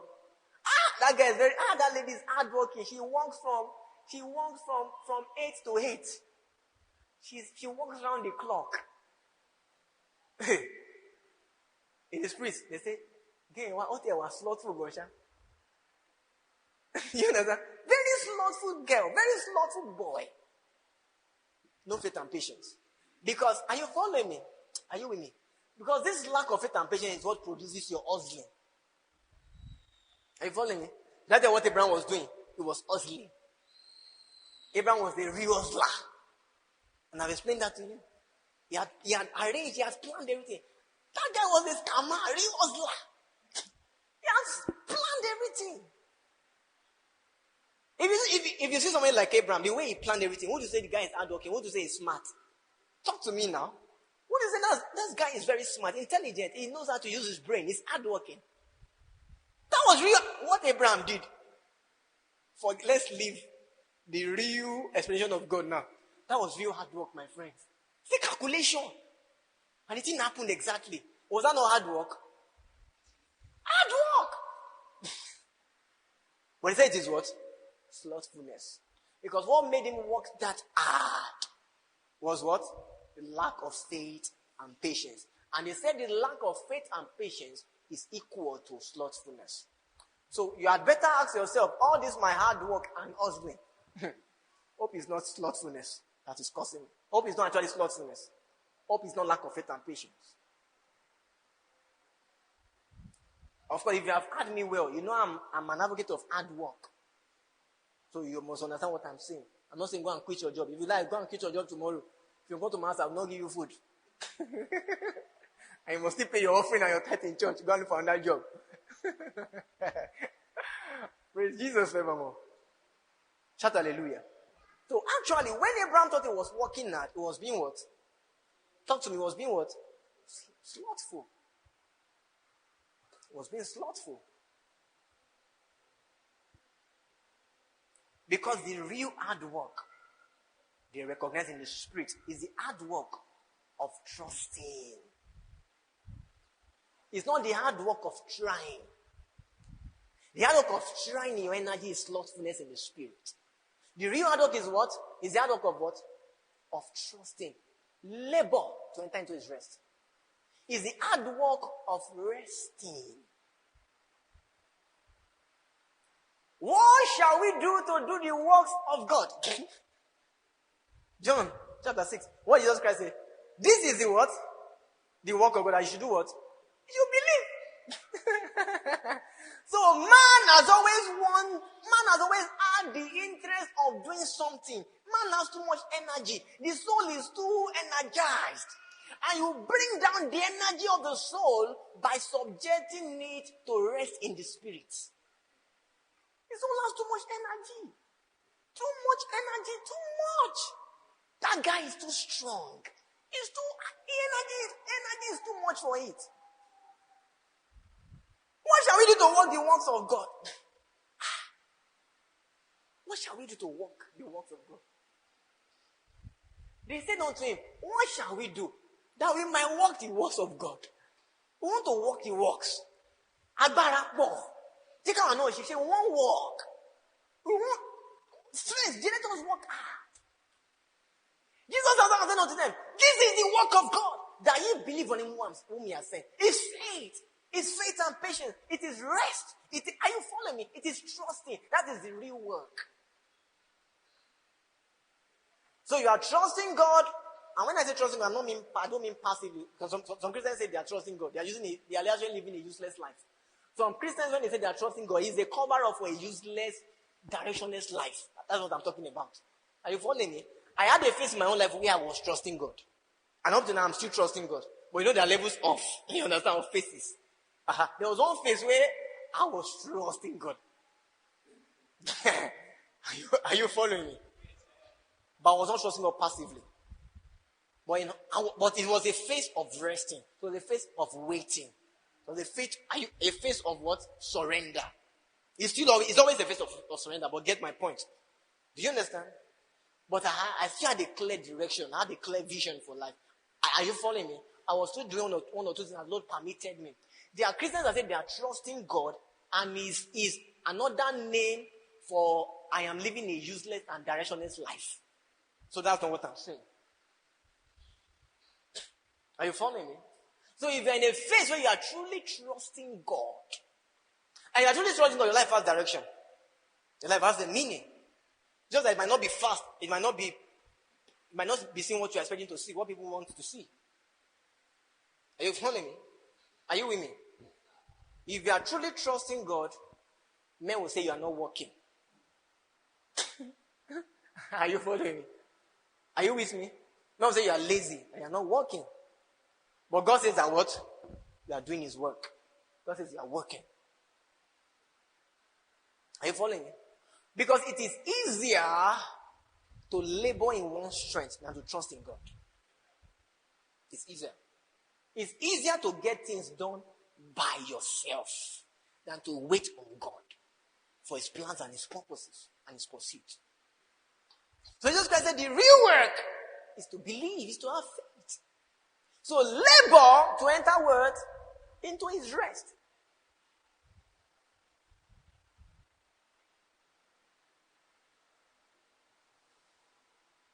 So when your friends say, when they call you lazy, because you are trusting God, don't lose heart. Don't lose heart. You are not lazy. You are not lazy. Can you say I'm not lazy? And I'm talking to people who have vision and direction for their lives. Not Christians who don't have oversight, who don't have direction, that are just living life the way they want, no direction. That's not what I'm saying. But you have a clear vision, you have oversight, you have people who are directing you, and you know what you are doing. Guys, you are not lazy. You are the real hardworking folks. This is the work of God. Are you following me? Labor to enter into His rest. How can you say someone wants to enter rest and you say labor? I thought you should stroll into rest. But he said it's labor. Because it's labor. Why? Because famine always wants you to do something. Famine always what? Wants you to do something. Scarcity, lack, affliction. Are you following me? Crisis always wants you what? To do something. Do you want to say, you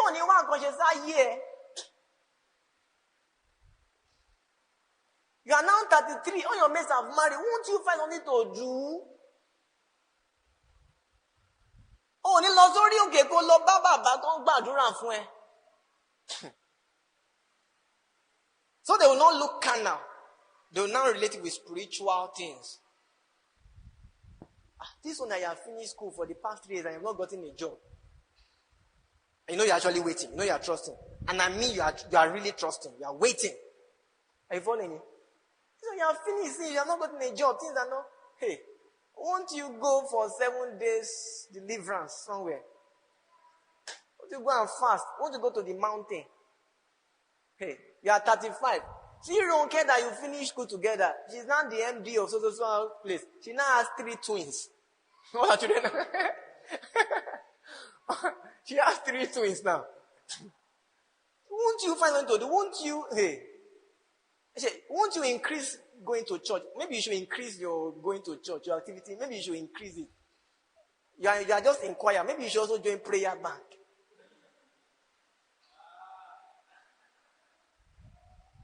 And what you just find a job in the area. Just be going out. Just find something to do. Hey, are you following me? So famine always wants to what? Wants you to do something. It always wants a reaction from you. It always wants you to move when God has asked you to stay. Are you following me? So it's a real battle. It is hard work to resist the voice and stay where God says you should stay. It's hard work. He said, be not slothful. You understand now? Say you must fight this battle and win it. To come to keep challenging you. I faced my own. And I'm still facing some now. I faced some in the past. I faced some. I wanted to do many things because of this famine issue. And different voices. At one time I said I wanted to go and learn how to repair refrigerator or car AC. Learn how to repair car AC, repair refrigerator, then get a master's in Unilag. Then when I'm doing a master's, the cast of my classmates and all of that. I'll be doing their AC. A lot of I'm serious. I'd already gone to the guy that in the area where I was staying now. I want to learn how to repair AC and and all that. I learned many things. I was learning AutoCAD. I was learning Revit map. I was learning. I got teaching jobs. I got research jobs on the island. I can't job well. We must do something.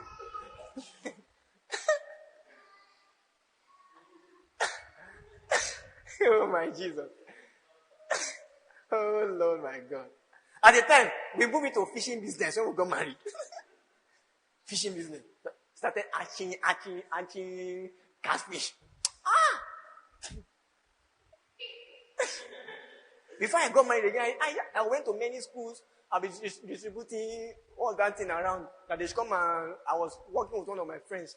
That they should come and register their school. They'll be doing school porter. I can't count how many schools I went to in this Lagos. Why? Because in the midst of famine, the natural response is that you should do something. People expect you to do something. They now begin to ask that question. By the way, when you now meet your friends that you finish school together and you were very brilliant in the class. Oh, Layo, how you doing? How you doing, Layo? When last did you hear from Femi? In fact, me, I'm now with Mikano. Where are you? Where are you now?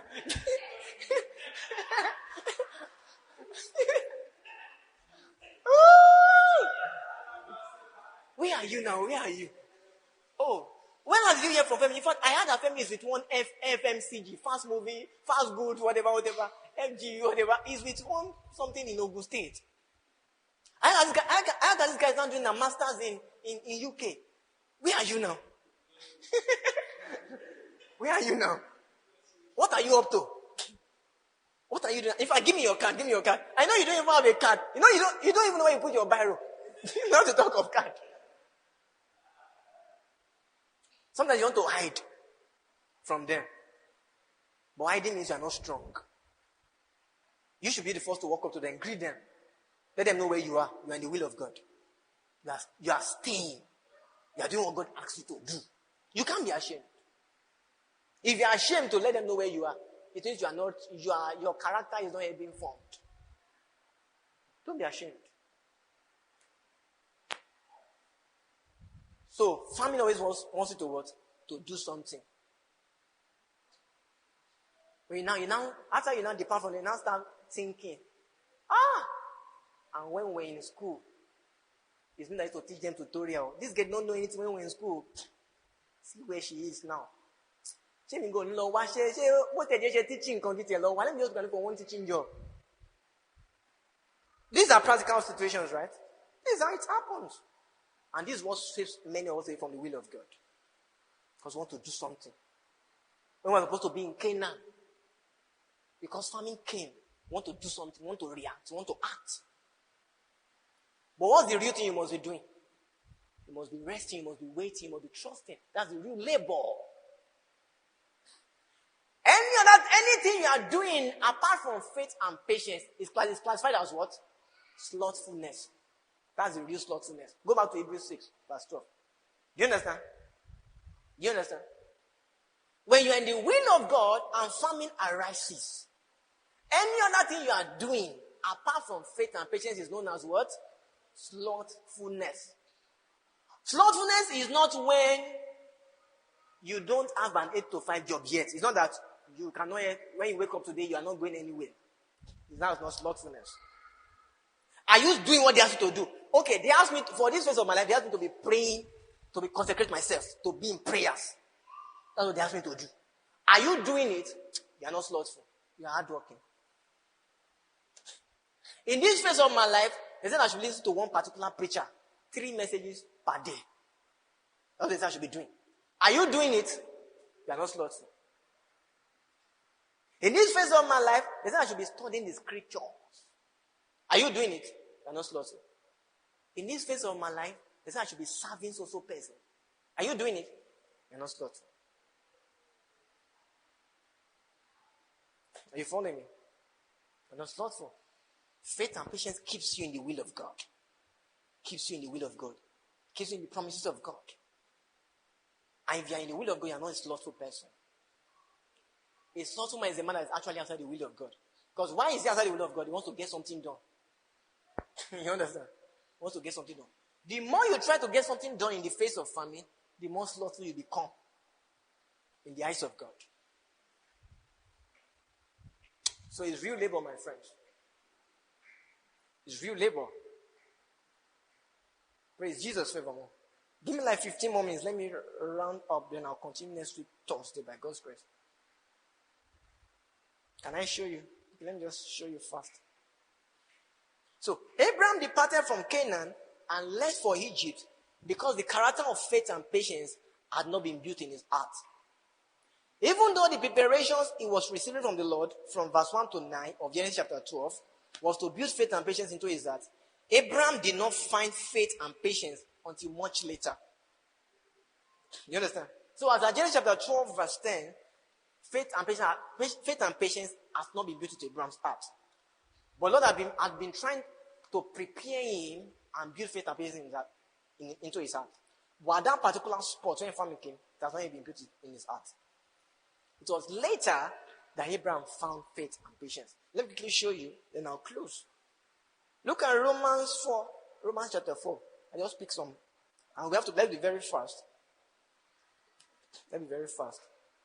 Romans 4 from verse 1. What shall we say then that Abraham, our father? Now, the only thing you know about Abraham is our father. He's not the father of faith. Don't forget, Abraham started from somewhere.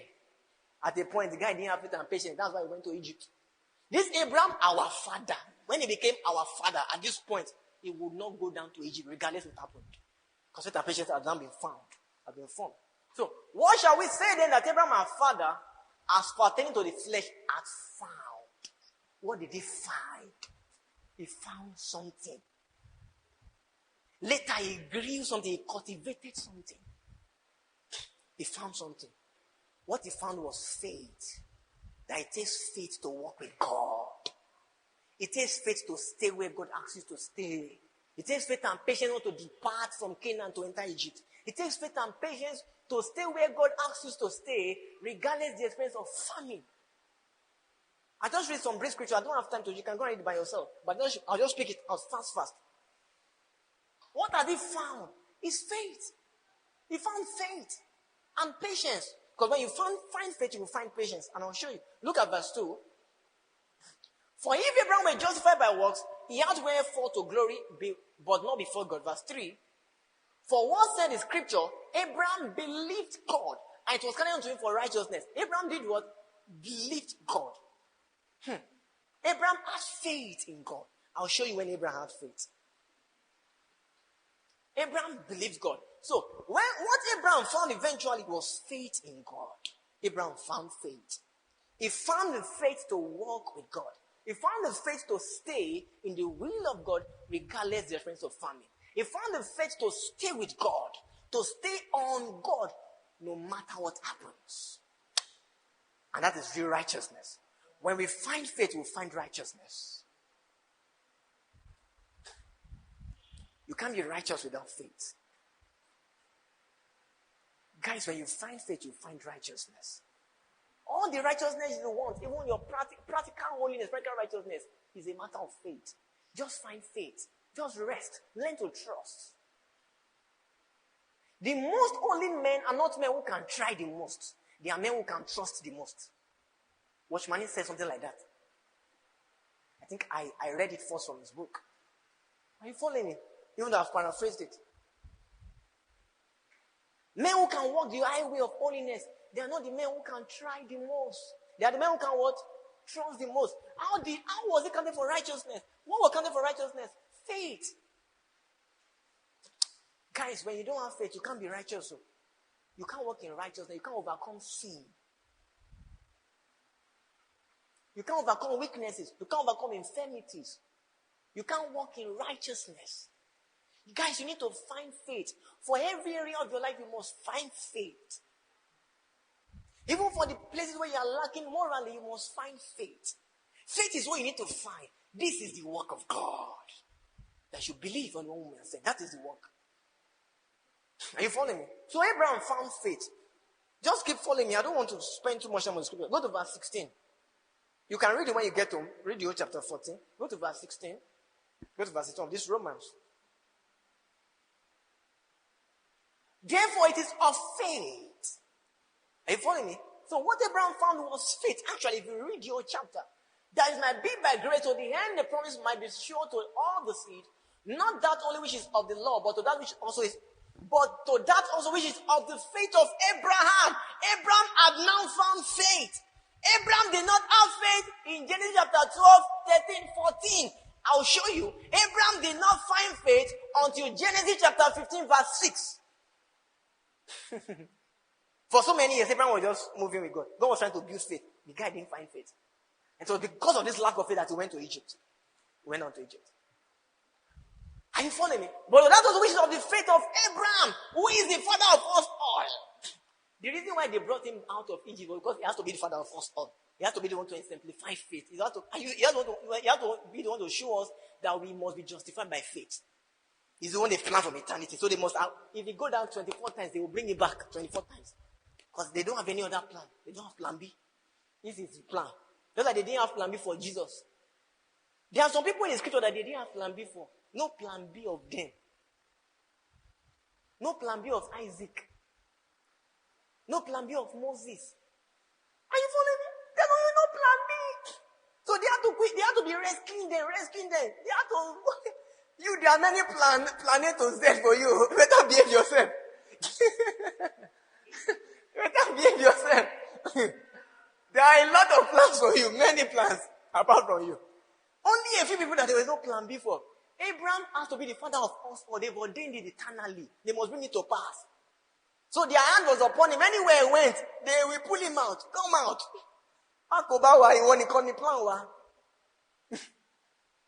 No matter how weak Jesus was in the garden, they must strengthen him to do the work. It's the only plan. Are you following me? His soul was weary, but they must strengthen the man. It's the only plan. If Jesus failed, everything has failed. There's no other plan B. So some people, they have to be on their case, especially. I'm not sure they're on your case, especially. I'm not sure they're even on my own case, especially. Because there are many plans. If I say I'm not doing this pastoring again, maybe Mubarak will be the next pastor. And he'll be better than me. Why are you so happy now? Mubarak, don't mind them. You people don't believe in Mubarak. I don't believe in his grace. Mubarak, you need to bear more fruit. See, wasn't their response to what I'm saying now? You need to bear more fruit. Praise Jesus, favor more. But that also, which is of the faith of Abraham. So you see now, there's now something called the faith of Abraham. And this faith is what will now be passed to many generations. So at this point, Abraham has found faith. Keep reading. With father of us all. As it is written, I have made thee a father of many nations. Before him whom he believed. Even God, who quickened the dead and called those things which be not, as though they were. Verse 18. Who against all believed in hope, that might become the father of many nations, according to that which was spoken, so shall thy seed be. Verse 19. You are not reading more than, okay. We are reading to 22. And be not weak in faith, he considered not his own body now dead, when he was about, can you say, and be not weak in faith? The guy had found faith here. 100 years, another year, the of Sarah's womb. Continue. I'll go to verse 22. He staggered not at the promise of God through unbelief, but was strong in faith. So can you see what Abraham found? Faith. It takes faith to walk with God. It takes faith to stay with God. Giving glory to God. And being fully persuaded that what he had promised, he was able also to perform. And therefore, it was imputed to him for righteousness. So he found righteousness by faith. He found the righteousness which is of faith. He found faith and found the righteousness which is of faith. Are you following me? Praise Jesus, forevermore. But don't forget that this man that found faith later had gone down to Egypt. A man that has found faith cannot go down to Egypt. He had not yet found faith. In that chapter 12 verse 10. Are you ready? Can I show you now? Praise Jesus, forevermore. Go to Genesis chapter 15. Genesis chapter 15. Let's be quick now. Genesis chapter 15. From verse 1. Genesis 15. First Samuel Bible. Genesis 15. Praise Jesus, people. After these things, the word of the Lord came unto Abraham in a vision, saying, Fear not, Abraham, wait. This is chapter what? Verse 15. Chapter 15, verse 1. Now you are seeing chapter 15. Chapter 12, 13, 14. It's many years. Is what? It's narration of what? Many years. They just wrote many years inside chapters. This is many years. After many years was when this happened. So consider how many years from chapter 12 to now. I want to show you something.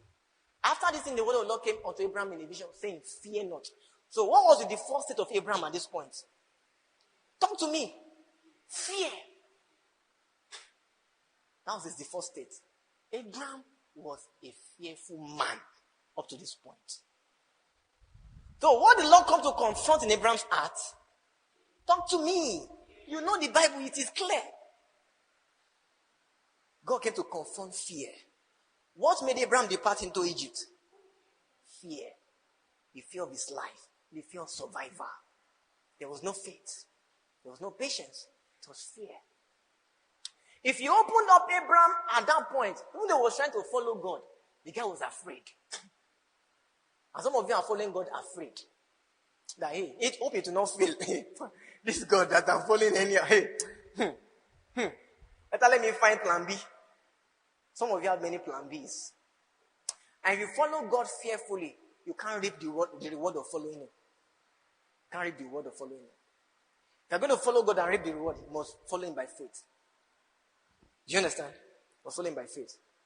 Abraham was following God somehow, but was doing it how? Fearfully. He was fearing, he was afraid. Many of you are afraid. And that's why you are not trained everything inside this walk. Inside this walk with God.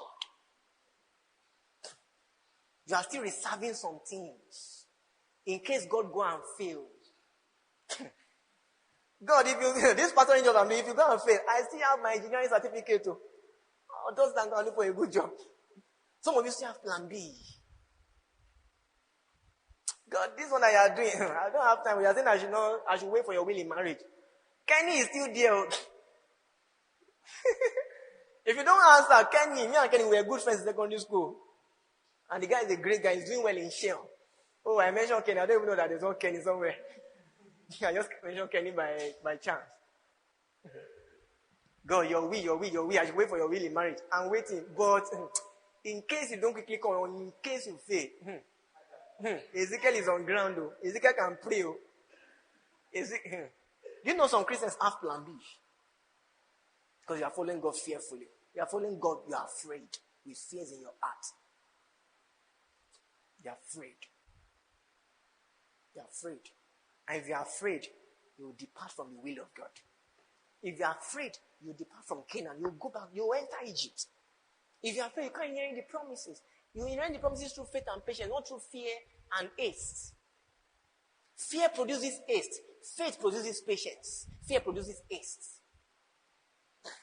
So all of Abraham's journey from that chapter 12, and don't blame him, please. They took him from Mesopotamia, where they were worshiping idols. He was an idol worshiper. They were trying to build faith in him. But the journey was long, man. Up to this chapter, the guy was. Then God said, fear not. It's not fear not that on one particular occasion, it was his default state. This is actually the reason, this shows us the real reason why he went to Egypt, why chapter 12 verse 10 happened, why he went down to Egypt. It was fear that was inside him. So can you see that there are many wisdom, many scheming that will appear to you because of fear? See how Abraham quickly calculated and all of that, and everything worked out. It was fear that produced it. Sometimes you are smartest in the face of your greatest fears. That's why your brain works very well. So sometimes your greatest planning is not the inspiration of the Spirit. It's your fears that brought it. Your fears open up the power of your soul to think very well for your life. It's your fears. So you see now that Abraham's calculation was powered by what? His fear. Are you following me? Fear not, Abraham, I am thy shield and thy exceeding great word. Continue. And Abraham said, Lord God, what will thou give me I don't want to explain the scripture again. There's no time. Seeing I go childless, and the steward of my house is this Eliezer of Damascus. Go, you are just talking. I've been following you all this year. I'm following you. Know, ordinary one son, you not give me. What will you give me? Stop stressing me. What will you give me? I should not fear. Why will I not fear? A good job you have not given me. What will you give me? Stay there. Stay there. Go back to verse 2. Praise Jesus forevermore. And Abraham said, Lord, see, God said, fear not, I understood and exceedingly great reward. God said, just you don't be afraid. Have faith. You will be like me. It's me. You will inherit me. I'll be your reward. Which will inherit you? Which? I should not be afraid. Which fear? I should not fear. What will you give me? Don't mind me. I should not be afraid. See all my mates, we finish school together. Many of them are now in Shell. Many of them have gone to UK. Many of them are in Canada. You say I should not. What will you give me? I should not fear. Why won't I fear? See how my life is going. Many of my friends are now receiving 7 figures. What will you give me? Where is the job you will give me? I'm going jobless, God. Where is the job? What will you give me? Guys, if you allow your survivor, if you allow your niche to have a place in your heart, it will create fear. It will sap away your faith. Your niece, your present niece, if you let them have the space, let them hold your heart, it will sap every substance of faith. It will produce fear. What will you give me? See, I go childless. See, I go jobless. See, I'm going marryless. What will you give me? I've not married since all these years. I'm now approaching 40. What will you give me? Since I finished school, I've been teaching in one primary school. My friends that I used to teach then in the university, they are now in the abroad. What will you give me? I was the overall best graduating student from the university. See where I am. Because I'm following you. This time I should not fear. What will you give me? That won't I fear. Do you know that in the natural, logically, we have many reasons to be afraid? Logically. We have many reasons to be afraid. Logically. But faith says no. You must not fear. If it's me you are pursuing, is it me you are following, don't be afraid. I am your shield and your saving great reward. It's when our hearts are on things that fear is produced. When our heart is on God, faith is produced. You understand? Are you following me? When our heart are on things, what happens? Fear is what? Produced. When our heart is on God, faith is what? Produced. Abraham's heart was on things, on a child. Your heart is on a job. Your heart is on a wife. When will the husband come? When will the job come? I'm approaching 30. My friend is now this. My friend now has twins. My friend has 3 cars. He now has a company. Your heart is on things. Fear will be produced. Guys, you have to set your heart on God. That's how faith can be produced. Oh. Seeing I go childless, and the steward of my house is this Eliezer of Damascus. You understand? Now begin to compare. See my friend. See this, see that. Guys, it's fear. So you had better start measuring your level of fear and start knocking them out. When else you see your friend's status and your heart start being deep and you start saying, even God, thank you for Chiamaka. But God, when? God, when? It's fear. These things are subtle. God that did a burial's own. You must do my own too. It's fear. It's not a prayer of faith. It's fear. Must you see a burial's own before God will do your own? Why are you linking your own to a burial? Why are you linking your son, your challenges or whatever to Eliezer of Damascus? Continue the reading. And Abraham said, behold, to me thou hast given no child. And lo, one born in my house is my heir. You have given me no child. So all the years Abraham was following God, and God was trying to prepare him for the days of famine. What was in Abraham's heart? Child. All the while God is trying to teach you faith and patience. What was in your mind? A good job. What's in your mind? A good car. What's in your mind? A good husband. What's in your mind? A good wife. Hey! That was why Abraham could not lay hold on faith and patience. That was why famine caught him without faith and patience. That was why famine overpowered him and sent him down to Egypt. Because all the while that God was preparing him, that was supposed to be building faith and patience. There was only one thing in his heart. What was he following God for? A child. So when God said, leave, I promise you this, Abraham's mind was child. Well, God, I'm sure if I follow you, I should follow you.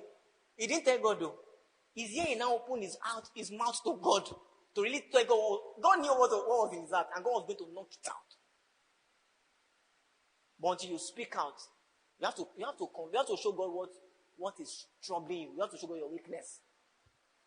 God knew all the while. So some of you are following God and you appear to be family, you appear to be following God. But it's because of a child that you are following him. It's because of a child. Because of a good job. Because of a good car. Because of a good life. It's because of visa. Some of you is because of visa. Visa to Canada. Once the visa happens, God has done it all. It's visa. So all the years you are meant to be using to learn faith and patience, you are just using to look for a car. You are using to look for a job. So for many years of your walk with God, and God is arranging situations, arranging things to prepare you, to build faith and patience. But you is a child that is on your mind. Abraham is a job that is on your mind. Is wedding that is on your mind. Is a wife that is on your mind. Is a husband that is on your mind.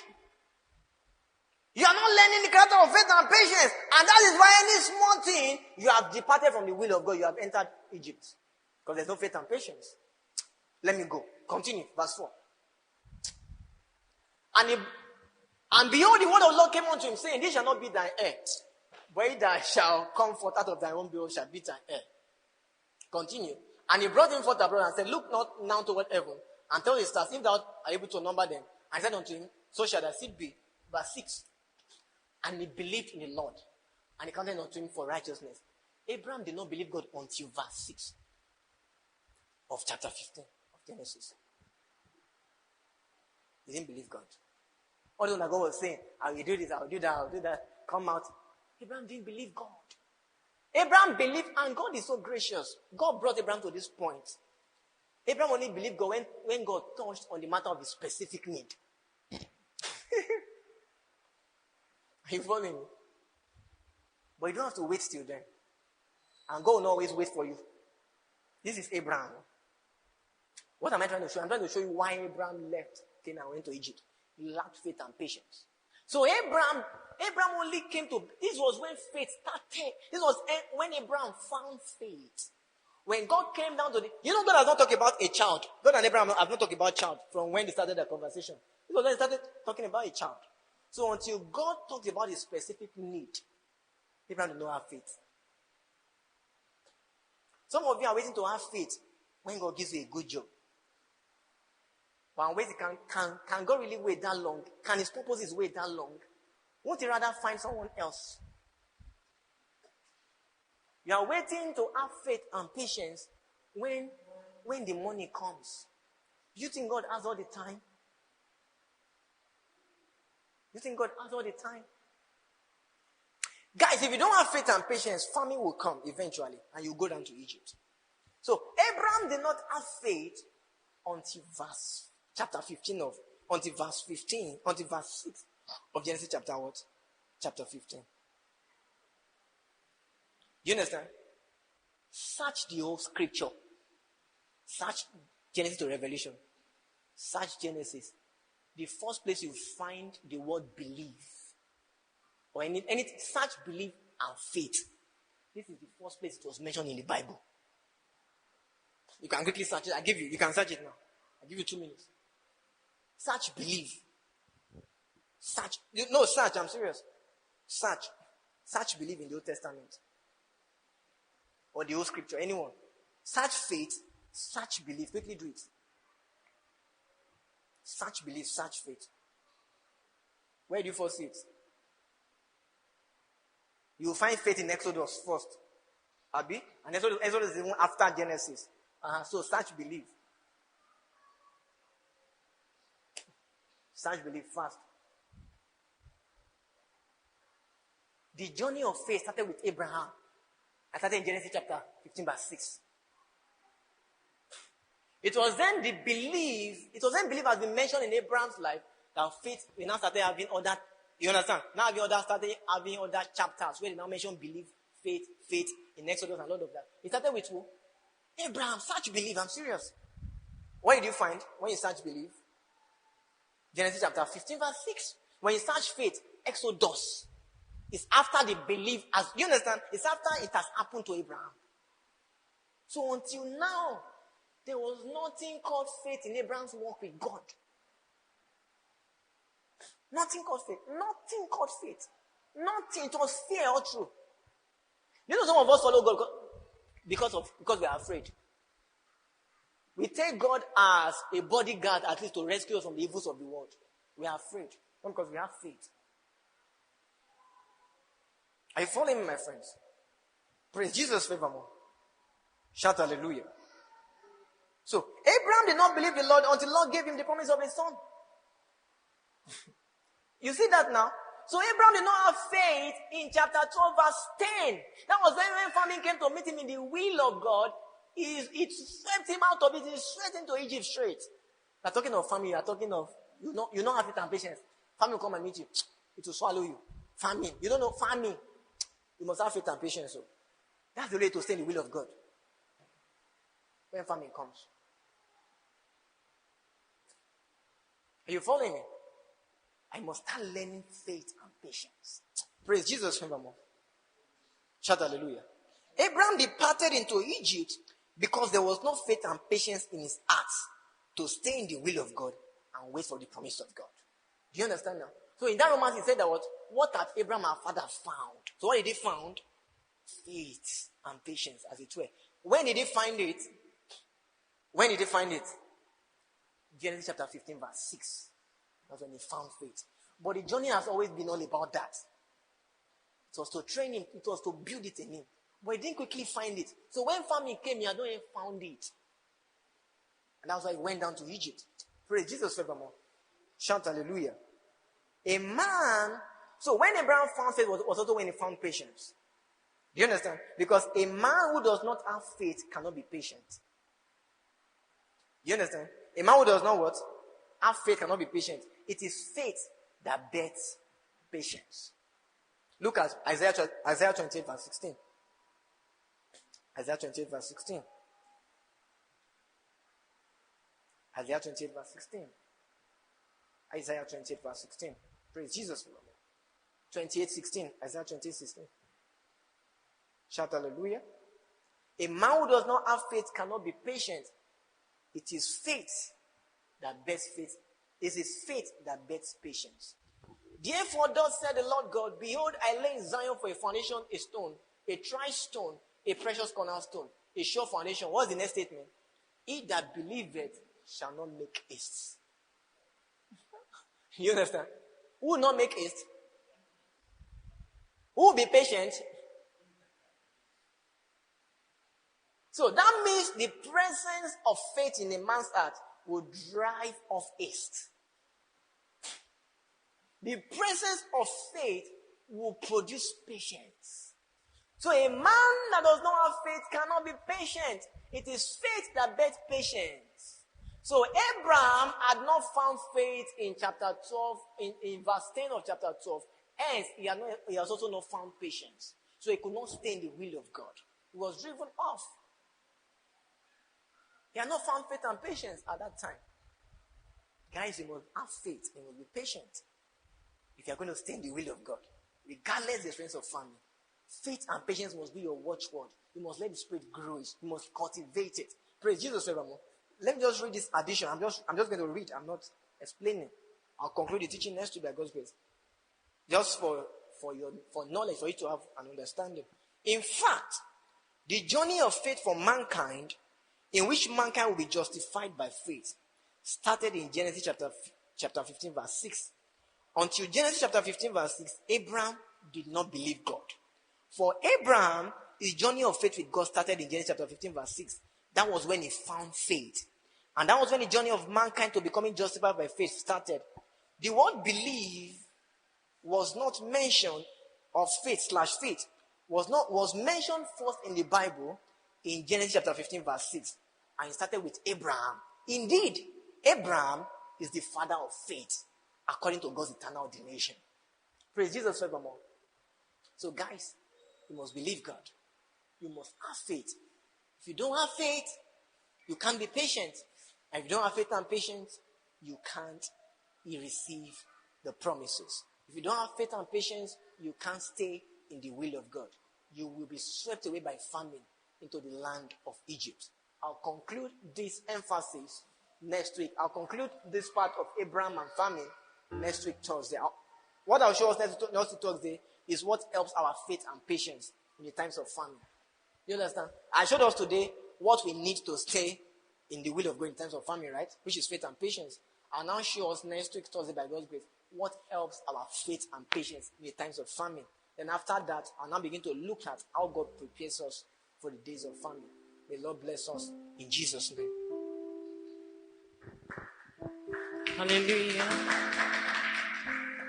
Can we just pray that the Lord will help us, that the Lord will help our hearts, that the Lord would help our hearts to stay in the place of training, because the Lord will day in and out train our hearts to have faith and to have patience, that the Lord will help our hearts.